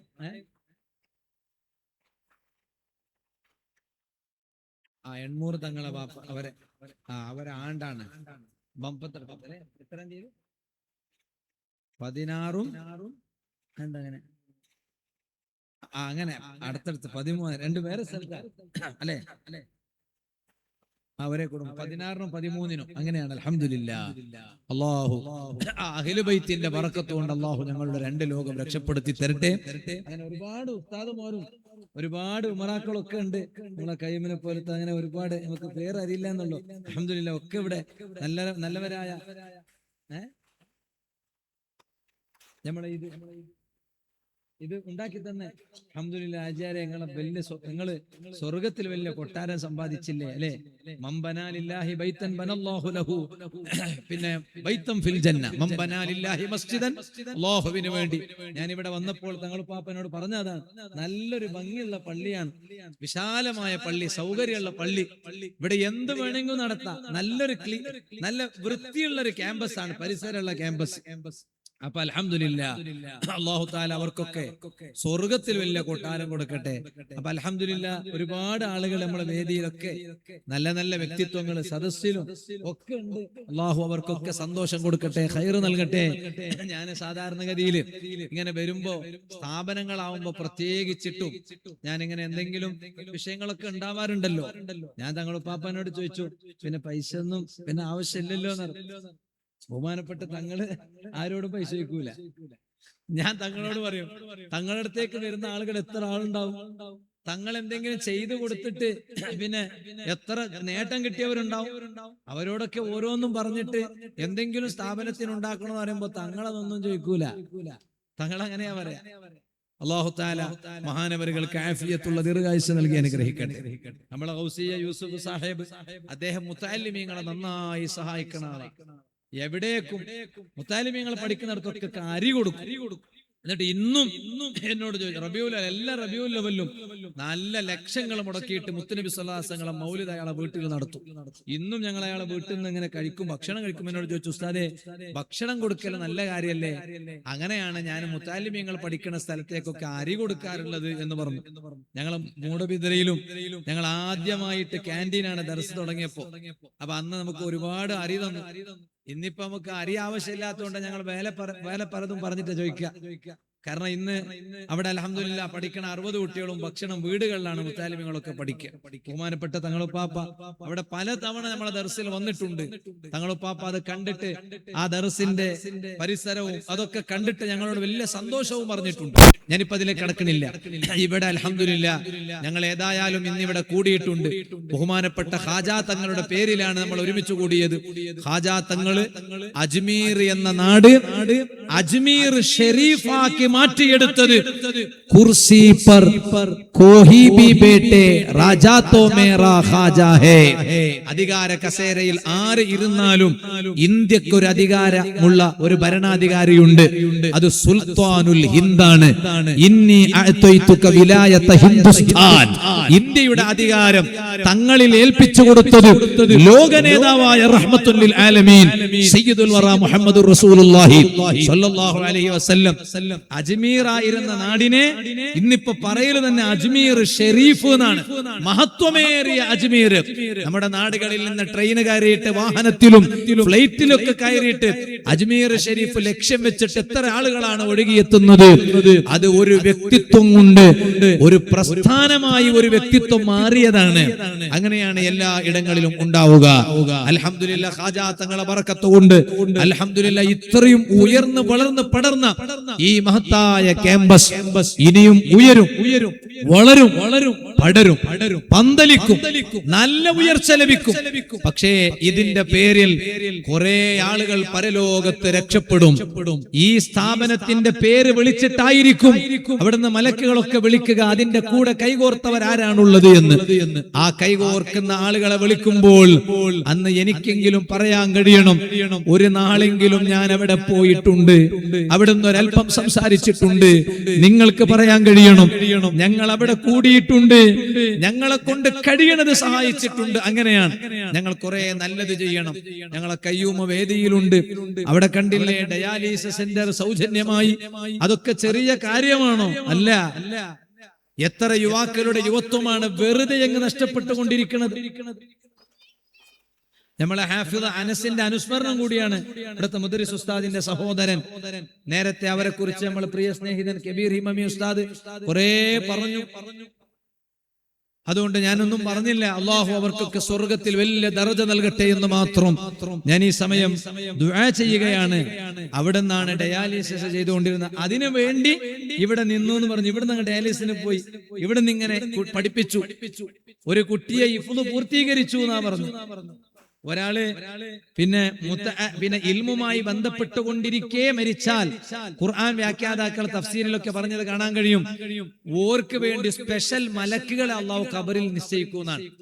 ആ മലക്കുകളുടെ ഡ്യൂട്ടി എന്താണെന്നറിയോ? ഇൽമിന്റെ ചർച്ച ചെയ്യാൻ വേണ്ടി മാത്രം. ആലിമ മരിച്ചാൽ അങ്ങനെ ഞങ്ങളൊന്ന് ആലോചിച്ചു. അല്ലാഹുവേ, സാധുക്കളായ ഞങ്ങൾക്കൊന്നും ചോദിക്കാൻ അവകാശമില്ല, അർഹതയില്ല. നിന്റെ ഔദാര്യം കൊണ്ടെങ്കിലും നീ ഞങ്ങൾക്ക് അതിന് തൗഫീഖ് ചെയ്യണം റഹ്മാനെ. മരിച്ചാൽ അങ്ങനെയാണ്. അല്ലാഹു ആഫിയത്തുള്ള ദീർഘായുസ്സ് നൽകട്ടെ. ഒരു ആലിമ മരിച്ചാൽ അല്ലാഹു തആല ആ ആലിമിന്റെ ഖബറിൽ യുവക്കിലുഹു മലക്കൻ എന്ന് മുഫസ്സിരീങ്ങൾ തഫ്സീറിന്റെ കിതാബിൽ പറഞ്ഞു. ഒരു മലക്കിനെ ഏൽപ്പിക്കും. ആ മലക്ക് ഈ ആലിമായ ആളോട് ഖബറിൽ ഇൽമിയായ ചർച്ച നടത്താൻ. ജീവിതകാലത്ത് മൊത്തം ഇയാൾ ഇൽമ ചർച്ച ചെയ്തത് കൊണ്ട് ഖബറിലും അയാൾക്ക് അങ്ങനെയാണ് ടൈം പാസ് കിട്ടുക എന്നാണ്. അല്ലാഹു ഹാഫിൾ അനസിന് സ്വർഗത്തിൽ വലിയ പദവി നൽകട്ടെ എന്ന് ദുആ ചെയ്യുന്നു. അപ്പൊ ഇന്ന് യുവാക്കളൊക്കെ എത്ര ആളുകളുണ്ട്. കുറെ കഞ്ചാവും മയക്കുമരുന്നും ഡ്രഗ്സും അതും ഇതും പറഞ്ഞിട്ട്. അപ്പൊ അങ്ങനെയുള്ള സമയത്ത് കുറെ യുവാക്കൾ, ഞാൻ കയ്യൂമിനെ പോലെ അങ്ങനെ കുറെ യുവാക്കൾ ഇതുപോലത്തെ എത്രയോ പിന്നെ വിഷമത്തിലുള്ള ആളുകൾക്ക് ആശ്വാസം നൽകുന്ന ആളുകൾ അങ്ങനെ അള്ളാഹു അവർക്കൊക്കെ സന്തോഷം കൊടുക്കട്ടെ. നമ്മളെ വേദിയിൽ ഒരുപാട് ഉമറാക്കളുണ്ട്. എല്ലാവർക്കും അള്ളാഹു തആല വലിയ ബർക്കത്ത് ചെയ്യട്ടെ.